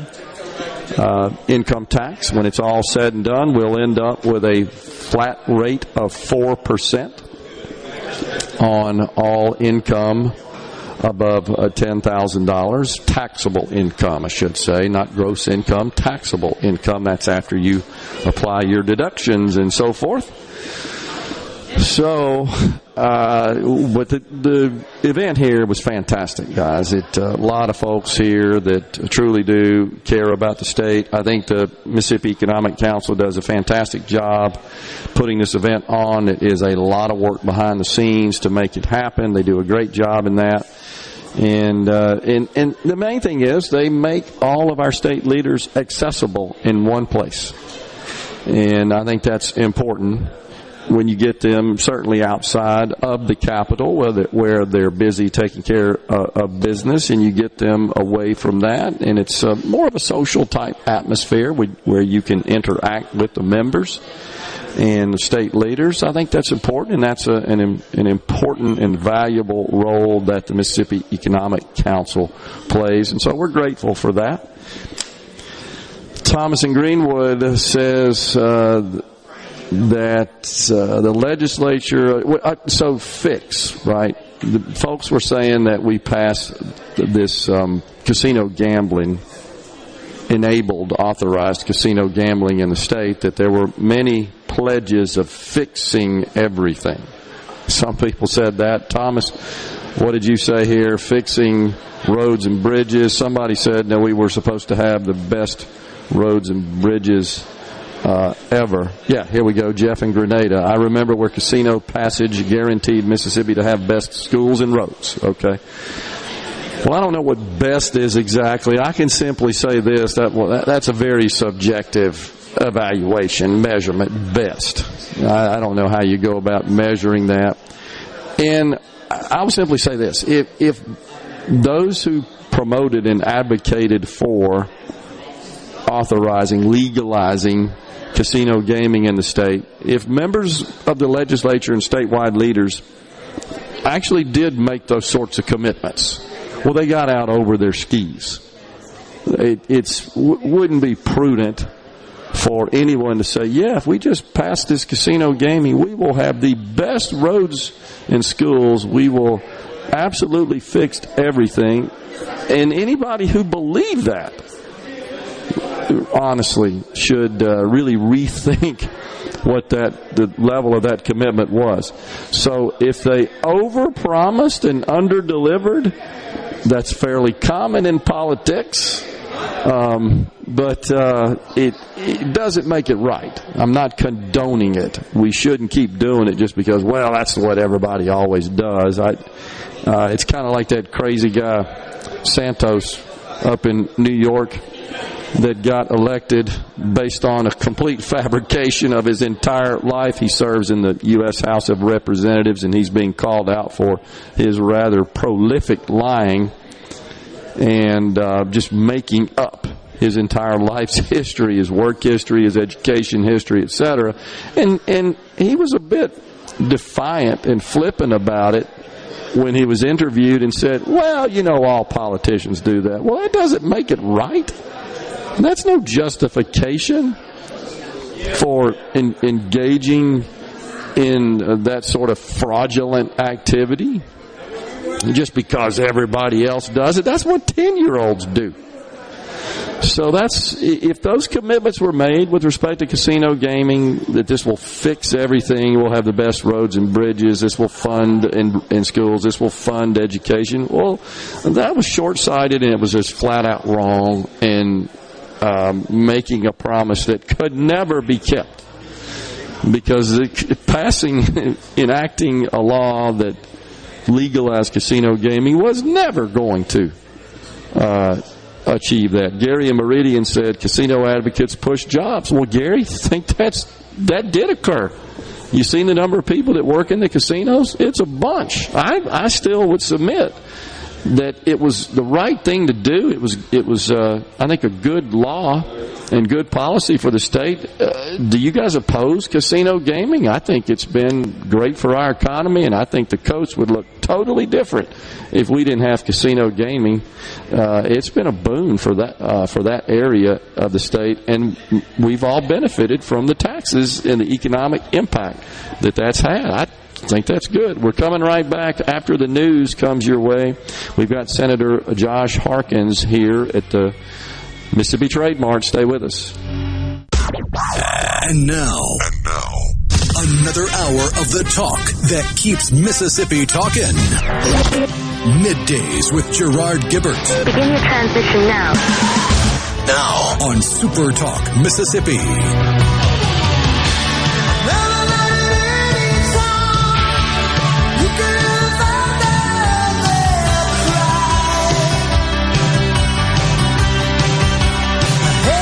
Welcome back, everyone, to Midday Super Talk Mississippi. We are live at the Mississippi Trade Mart for the Mississippi Economic Council's annual Capitol Day. And joining us now is Senator Josh Harkins. He represents District 20. That includes Rankin County. He is the chairperson of the all-important Senate Finance Committee. It is important. Good afternoon. Good to see you, Senator. Thanks for joining us. So, great crowd on hand today. The MEC does a great job. Always bring a big crew to the Capitol, and that's a good thing. Yeah, and it's especially good, as we've been discussing on the program, when one of the few times, if not the only time, during the year that we get the lawmakers, state leaders, folks from the business community, the education community, all come together under one roof, so to speak. And I think the social interaction, honestly, as part of this is as important as anything. It's important, and I when I gave some remarks to the group a little while ago, I told them, I appreciate them being here, and I appreciate their input, because the stuff that we do here, year in, year out, that's where the rubber meets the road. They're the ones that have to live with the legislation, the policy we put forward, and that's where we find out, hey, this may not be working as well as we thought, or hey, here's an idea for policy to help make the environment better for us to prosper and grow. And that's ultimately what we want to do, is we want to make sure that the economic environment in our state is one that will help our businesses to grow and prosper and flourish and be successful. Right. And they do a great job. And that we had Kathy Northington on earlier, the COO of the Mississippi. Here she comes, walking down the hall. The COO of the Mississippi Economic Council. We had Ryan Miller. And both seem to have a pretty high degree of focus. Ryan Miller, of course, with Accelerate Mississippi, on getting our workforce ready for the jobs that our employers are looking for. Yeah, Ryan's doing a great job, and there was a lot to unpack in this position, kind of creating Accelerate and what they're trying to accomplish. And I think it takes partnerships. And when I was speaking to Emmy Seal a while ago, I told them what we're doing is kind of like when you grew up and you went roller skating. They had a couple slow skate, and you had a couple out there, and everybody was having to look out for everybody else. And you're trying to manage, make sure your partner doesn't fall. Then all of a sudden the DJ tells you to switch directions, and you're going in a completely different direction. So it takes a lot of moving parts, but it takes a lot of different groups, a lot of different organizations to help this thing run and to be successful. And it's not just Accelerate. It's not just education. It's not just different agencies or whatever we're trying to accomplish. It's a collective group of all of them pulling in the same direction. I think we've got a lot of collaboration with our schools and our career coaches, and I met two today that just it was fascinating to me that I'd never really thought of. I knew from my background in construction, I've had guys that were doing a job that was really just a dead end job, in the sense that there wasn't really a whole lot of promotion that was going to happen with it. But what they found out was they learned a trade, and they were able to kind of perfect that trade and do it well and make a great living. And she was telling me that not only that's the case, but you've got kids that are being held back by their parents, or they're being held back in the sense that their parents rely on them to do things, and these kids have to understand that they can go out and do things and be successful. And so there are a lot of challenges that and I'd never really heard that perspective. I've never thought about that, but there's a lot of different challenges that they encounter, and they're doing a great job. And I think that there's only sky's the limit. That's going to be a big help to our industries and hiring people, because not everybody's fit to go to college, and everybody's going to go and do that, take that track. And there are a lot of jobs that are available for young men and women out of high school with some proper training, with a little bit of extra training that they can go and do and be very happy and productive members of society and have a good job. The way Ryan described it, I thought was very appropriate. And there was a time, I think, when you and I were coming through, plan A was always go to college. That was the minimum. Then you got your master's. Right, exactly. And Ryan said, plan A may be going to work straight out of high school. It may be going to trade school. It could be going to community college and getting an education there. And he's so right.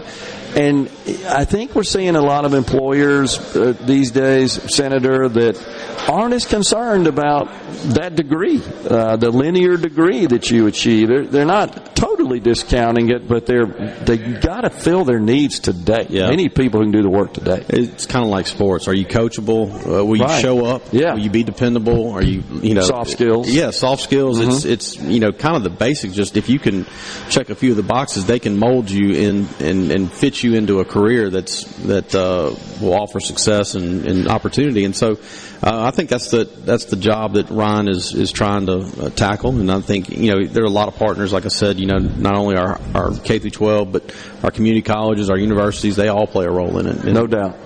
Well, one of our regular listeners, Paul in Meridian, just texted in, said there are no appliance technicians left. Paul is an appliance technician.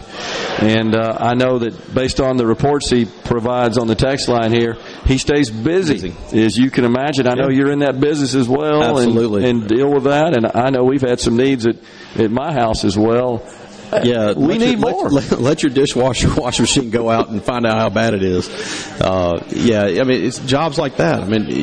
Small businesses that you can create by doing something like that is, that's where the opportunities lie. And Paul's exactly right. There's a shortage of a lot of trade skills that we need that can fill a void. It's just a change in mindset. I think as much as anything that there's certainly no shame. In fact, I would say it's noble if you make the decision. If a person says, I don't think going to college is necessarily the right fit to me, and you decide to enter one of these sorts of vocations.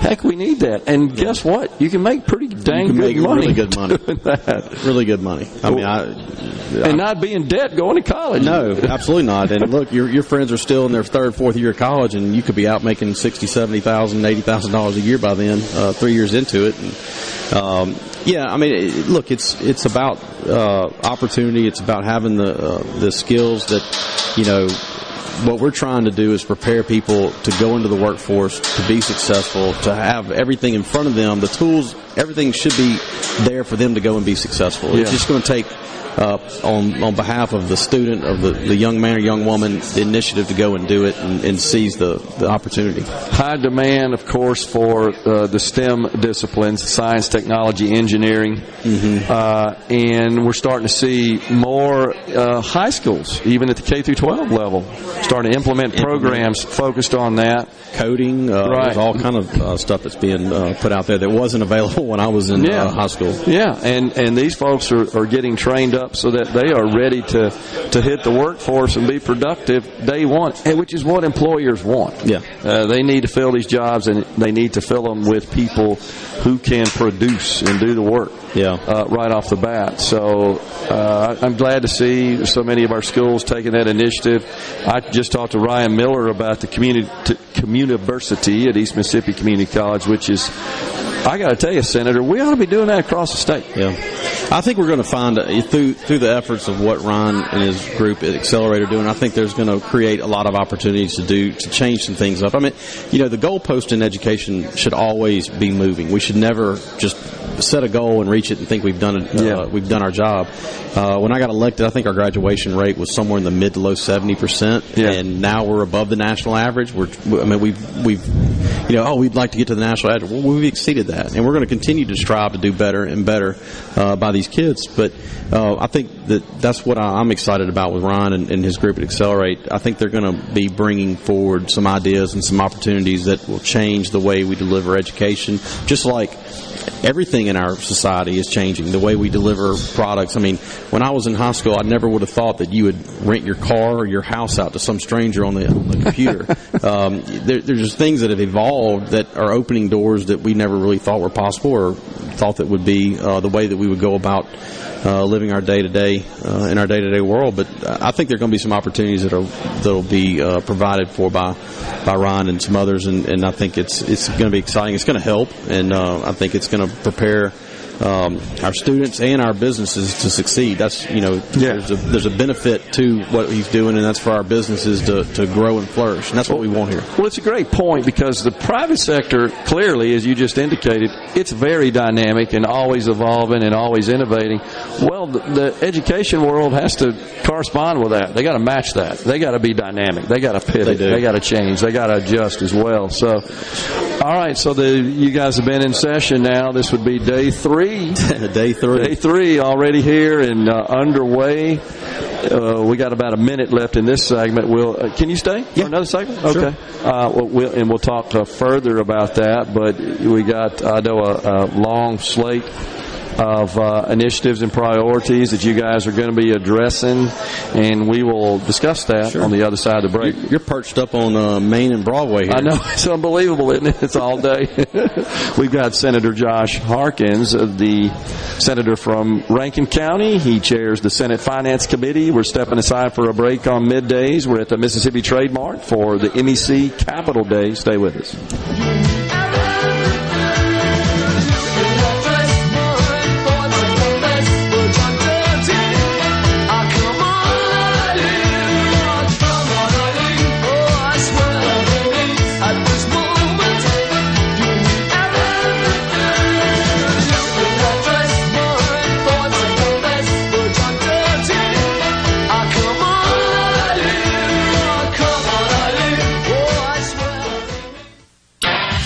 And now, the talk that keeps Mississippi talking. Now, on to the real part. Dynamite! On SuperTalk, Mississippi.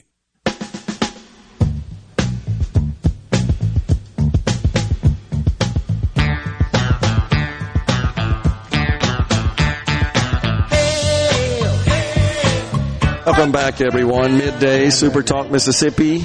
at the Mississippi Trademark today for the Mississippi Economic Council's annual Capital Day. Joining us now in the Element Well studios, set up here in the corridors of the Mississippi Trademark, is the Lieutenant Governor of the great state of Mississippi, Delbert Hoseman. Lieutenant Governor, good to see you, sir. Thanks for coming by. Appreciate you making time to visit with us. Great event here today and a great venue.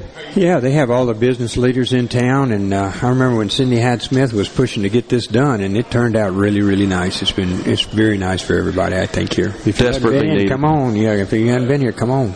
Yeah, absolutely. I can remember years past being in the Coliseum, and that it just wasn't really set up for this kind of event. And then, of course, the old trademark I remember from my business days having events there, and it got to the point where honestly it was a little embarrassing. It was a little rough, and the floors were uneven. But mostly, I remember when every August they had the hunting show down there. Yeah, and that was the biggest pack we had when that occurred. Now it's over here.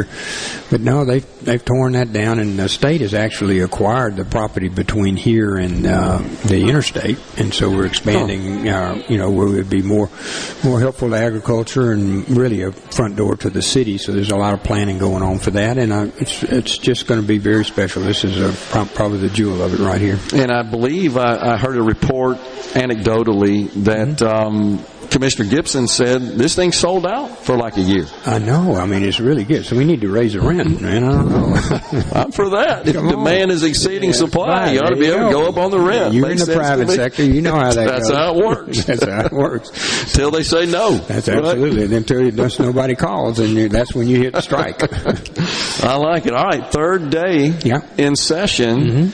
What are you hearing? What's on tap? What are your priorities for the session? Well, we have, I did about 8 or 10 bills yesterday. I have about 50 or 60 on my desk today, and I don't know how you know how this all works, but the bills are determined by the senators, written by staff downstairs, come up to our office, and then we assign them to committees, and we're supposed to do that in like 24 to 48 hours or so to do the assignments, and I try to stay pretty close to that deadline.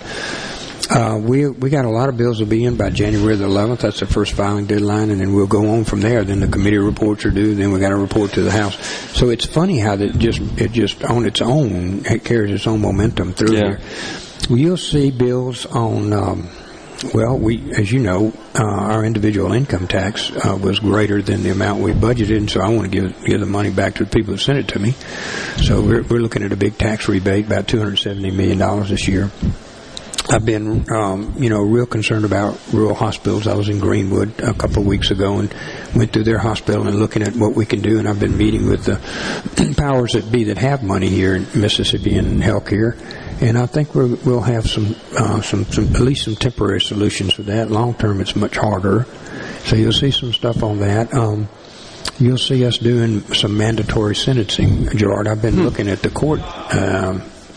At the court documents, and I see people who have carjacked a car, and they're sentenced to 5 years suspended. They don't get anything, and I just think that's wrong, particularly in today's society. So you'll see some bills coming out of the Senate anyway on mandatory sentencing for items that like carjacking, armed carjacking, those kinds of things that are unfortunately becoming more proliferant around here and out in the state too. It applies to all of the state. Real interested in infrastructure. We did $100 million for roads and bridges, county roads and bridges last year. I think we'll try to do the same amount again this year. So you'll see a lot, I think, of discussions about the amount of money. We've got $1.4 billion. That didn't happen by accident.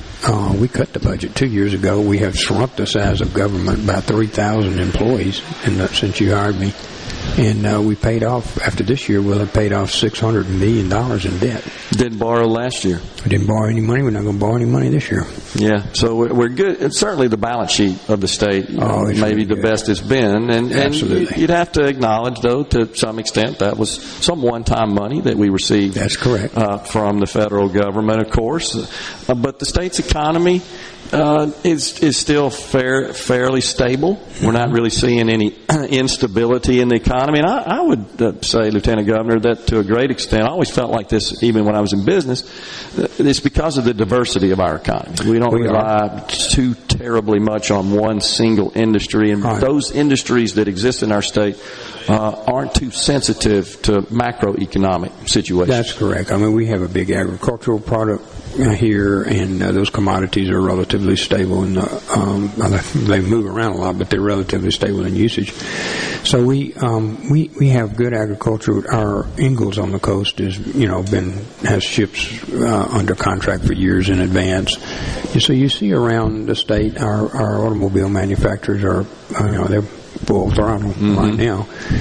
So we have a relatively stable. I'm talking to my realtors though, and I'm getting the first signs of people not buying a house. Yeah.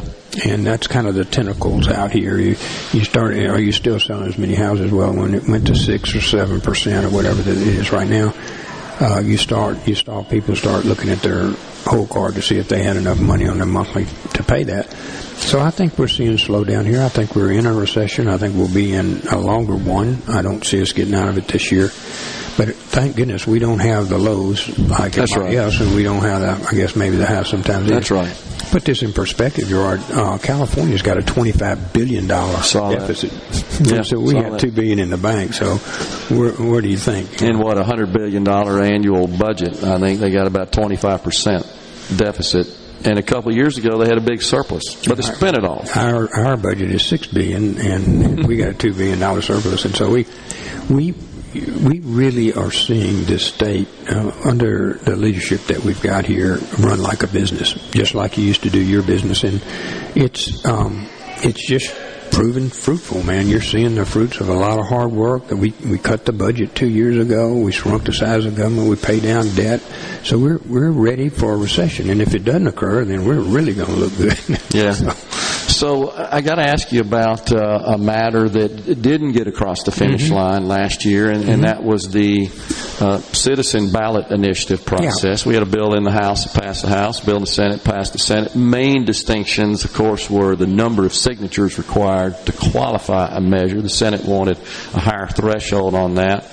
But neither body would accept the others, and we didn't get a law passed. What do you think about that this session? Yeah, I think the Senate and the House agreed, and I agreed anyway, on the fact that we didn't need to be constitutional, and we also needed a time frame. If our people spoke to us at that level, that needed to be basically the law for some period of time. Most states, I think it's 2 or 3 years before you can even go change anything that the citizens vote on. So I thought those were good. I thought those were good positions. I didn't subscribe to 4% or 3% of the people putting something on the ballot. That's what we were. We were like 80,000, and we have 1.8 million registered voters. So I didn't subscribe to that, particularly in light of the fact that big money people can come into a state like they did to Alaska and dump a bunch of money in there and do false advertising, and there's no restriction on that, and our people could get misled into making a vote. And I didn't want Proposition 38 and Proposition 56 and Proposition 100. So where we were, I think we were at 12%, and the House was like at 4%. So 4% is too low for us to go. So I'm hopeful that they will reach a middle ground on that this year. I'm for a ballot initiative. I think it's a healthy thing for the state to have. I just don't want it to be influenced by Jeff Bezos or somebody showing up in here with. I think it was about 40,000 signatures was the difference in the. Is that what you recall? The House and Senate. It was about 87. It was about 87,000 when I did the voter ID bill. When I did the voter ID one, which we passed successfully, and there were a couple on there that didn't pass. But when we passed that one successfully, that was about 87,000. 10%, for example, would be about 180,000. So it'd be a pretty significant difference. And of course, we'd have to do it over 4 congressional districts, not 5. We don't have 5 anymore. Right. So I'm hopeful that we'll reach a number. I just don't want to see us get into a California deal, and I do want citizens, if they're up in arms about one thing or another, that I think they need to have the right to speak directly. So could you get on board with a compromise between those two thresholds? Yeah, I asked my chair, I met with House people, really, and more, I think, a cocktail conversation than really direct meetings, but saying, look, we need to finish this year. And I have met with both the House and the Senate chairman and encourage them both to reach. I try to let them do their negotiations. I don't want to presuppose either one of them. But I think they're good hearts on both of those, so we'll see how it comes out. Okay. Well, Lieutenant Governor, good luck on a productive session for the people of Mississippi. We certainly appreciate you stopping by and talking with us. Oh, it's always good to see you, Jordan. I appreciate all your work, man. Thank you. We'll step aside for a break right here on Middays. We're at the Mississippi Trade Mart for the MEC Annual Capital Day. Coming right back.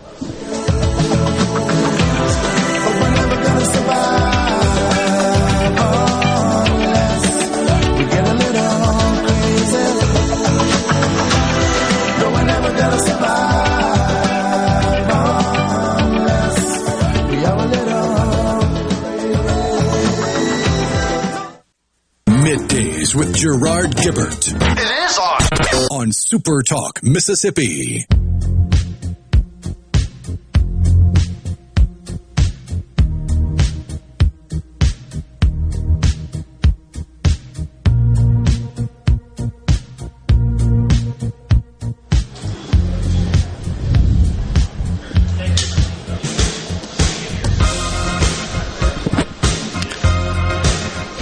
Welcome back, everyone, to Midday Super Talk Mississippi at the Mississippi Trade Mart today for the Mississippi Economic Council's annual Capital Day. Thanks to Lieutenant Governor Delbert Hosemann for joining us in the Element Wealth Studios today, discussing his plans and priorities for the 2023 legislative session. Lawmakers busy drafting their bills to file to get assigned to committees and run those through the process. As you folks are aware, it looks like, Rhino, best I can tell, the 7th vote for the Speaker of the House is not going to produce a Speaker.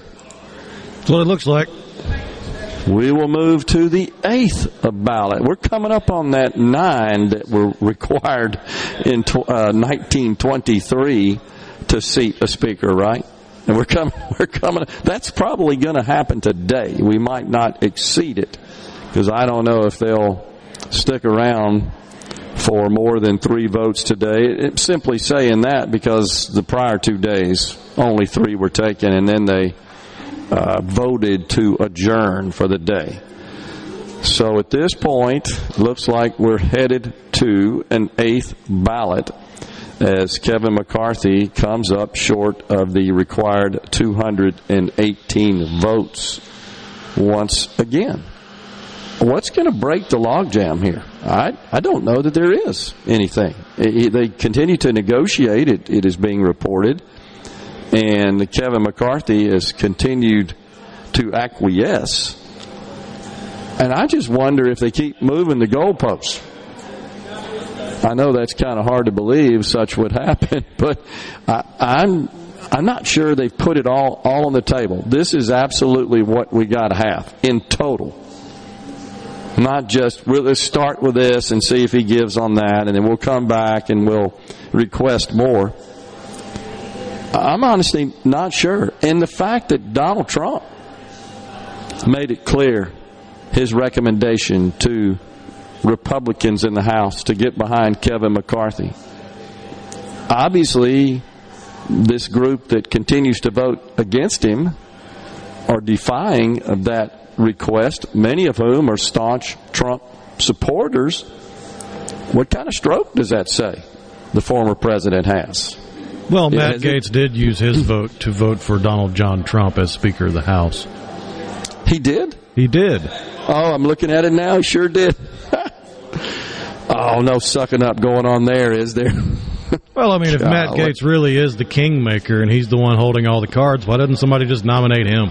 See how many votes he would get. About 2, maybe. of all the ones, and you made this point early on, this is theatrics, and as this thing progresses, it looks more apparent. That's what's going on here. Does he not seem to be the biggest media hog of all? Oh, yeah. I think by far. And maybe that's to, I don't know, try to gain a little bit more acceptance from the voters because, he got a little scandal going on that became sort of what his calling card, his resume, what you thought about. And maybe this is an effort to divert attention away from that, call attention to his theatrics here, his political showmanship. So, also Byron Donalds, who had received some support for Republicans who did not vote for McCarthy, he got Gates's vote yesterday, but in this round, as you indicated, he went ahead and voted for Donald J. Trump for the Speaker of the House. And who has endorsed McCarthy. It's just a big circle. It's a circular logic, right? Is kind of what's going on here. I'm just not sure. So we're apparently headed to yet an eighth of vote. You got to believe that's going to happen probably like it did yesterday, 3 o'clock or so this afternoon. Just seems like it's stuck at 201. I don't know that it's going to move. I don't see it improving. Unless there's some path where they say, if you give us these concessions, give in to these demands and agree to that, we'll cast our vote for you. But so far, that doesn't seem to be the case. Well, and the problem with the majority of the conditions is these are things that you're supposed to do once you get sworn in as your job as a congressperson. You write the bills to make the laws that you want to be enacted, and you whip up the votes to get those bills passed. But these people can't seem to whip up anything except excitement in the media. It does seem to be the case. I think they like protracting this and prolonging this because they kind of just retreat back into the shadows of the House, do they not? Once this circus is over, where they're getting all this attention, like they're demanding term limits. All right, fine, write the bill. See if you can get the votes. Oh wait, that's right, you can't. And so is it inappropriate for a speaker to say, look, I did some vote counting here, which is what leaders of these bodies are supposed to do. They are supposed to be the most proficient at vote counting and whipping vote. But in the vote counting, they come back and say, look, okay, you got this bill here for term limits, but we can't get even remotely close to the number we need to pass this thing. We're not even going to do it. But again, is that not a bit selfish, though?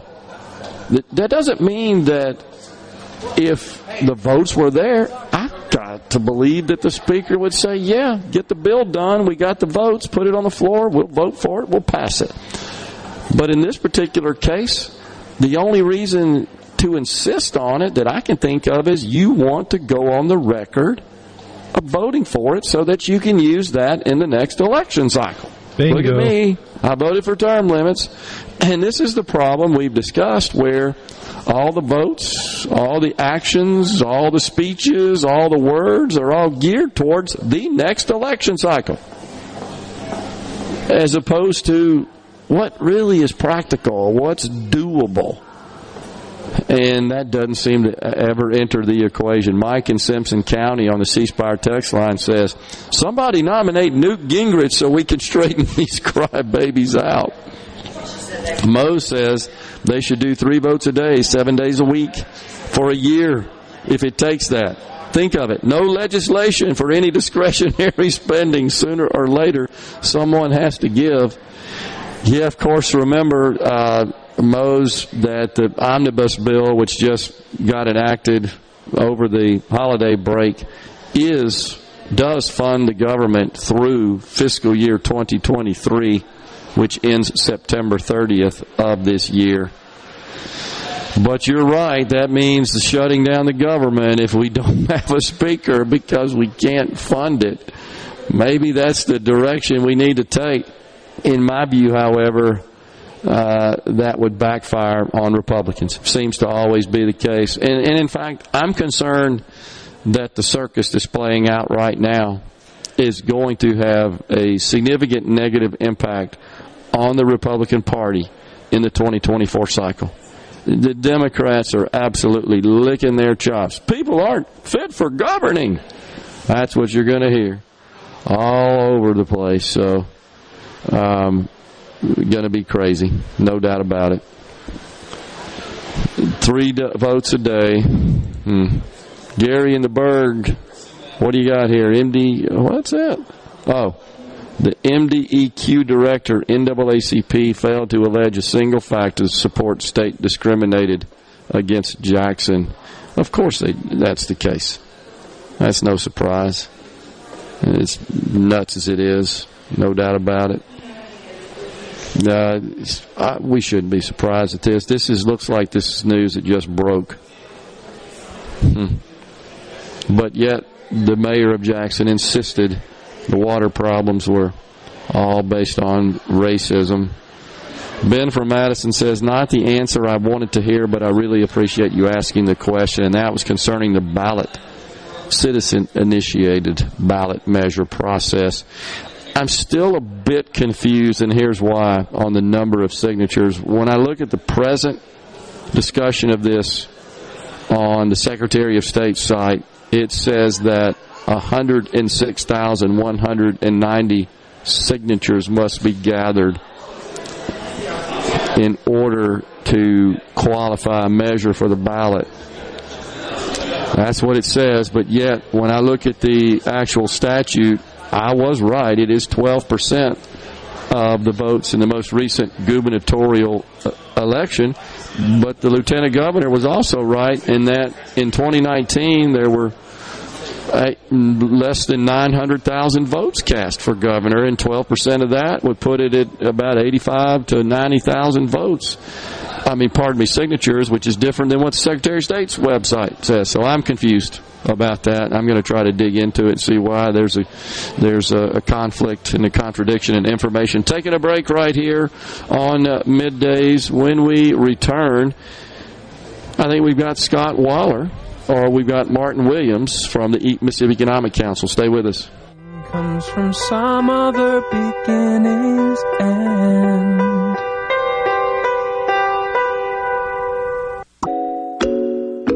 You know what that means. Middays with Gerard Gibert. We'll do it live on SuperTalk Mississippi.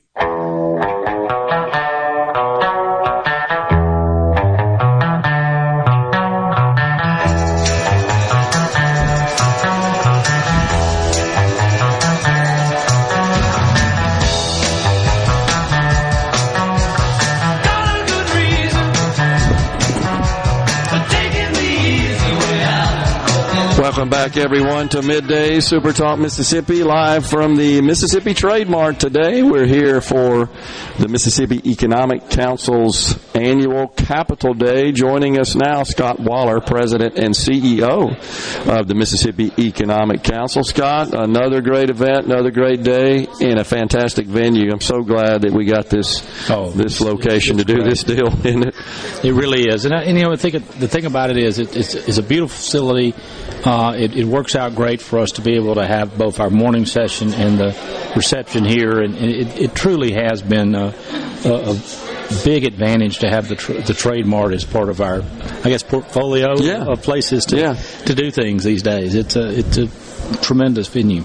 Well, as I always like to share with you whenever you and I visit, this event that brings together such a range of stakeholders in the state of Mississippi, from business leaders, community leaders, of course, and operatives, and the education community, lawmakers, statewide leaders, folks from the healthcare industry, just across the gambit, the agricultural industry. It's just so good to see them all assemble up. And I think what really is a testament to the quality of the event is, as I look at the screens here in the lobby, are all the great sponsors you have. That's the who's who of Mississippi right there. It really is, and we're so blessed to have that, and we really appreciate the sponsorship from SuperTalk. They were one of our premier sponsors this year, and the fact that this partnership of having y'all be part of the day, from the morning show to the midday show to everything that we do here,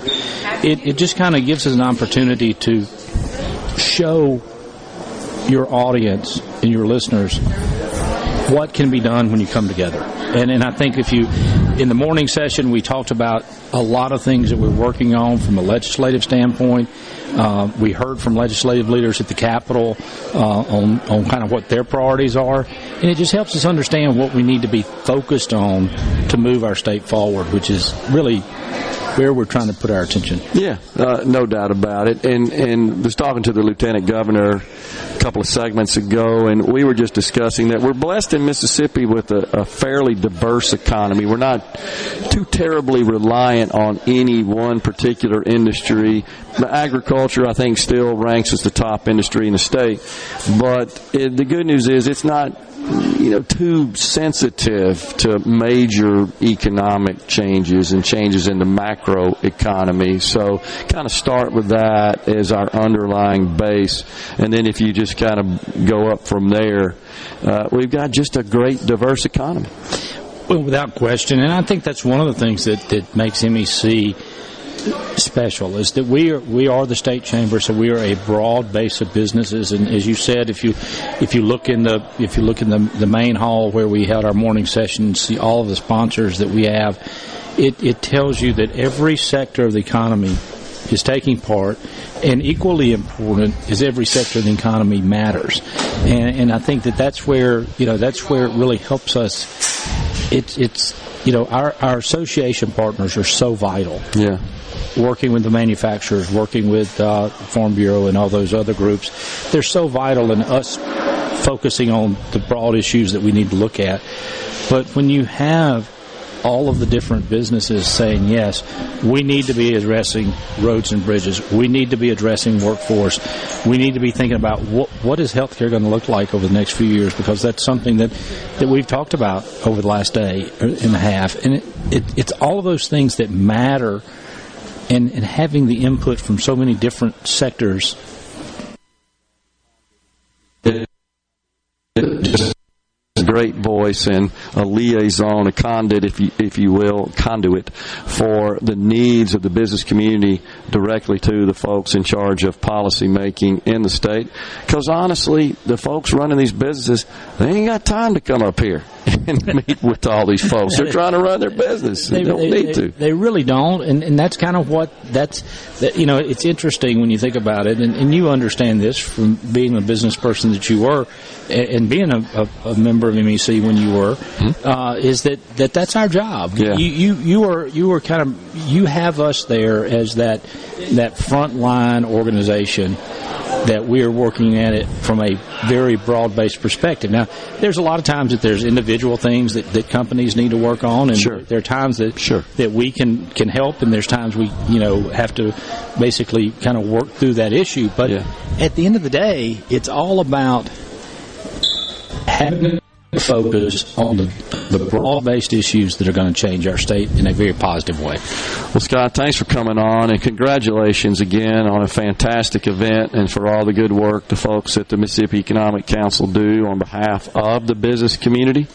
Really appreciate you including SuperTalk as part of this great event, and we look forward to talking to you again. Well, thank you so much. We appreciate y'all as well. Appreciate it.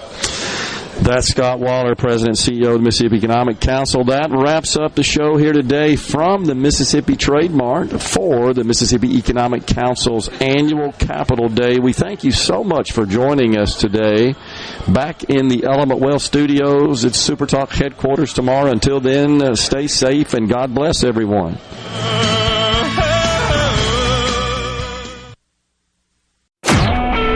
SuperTalk Mississippi Media Production.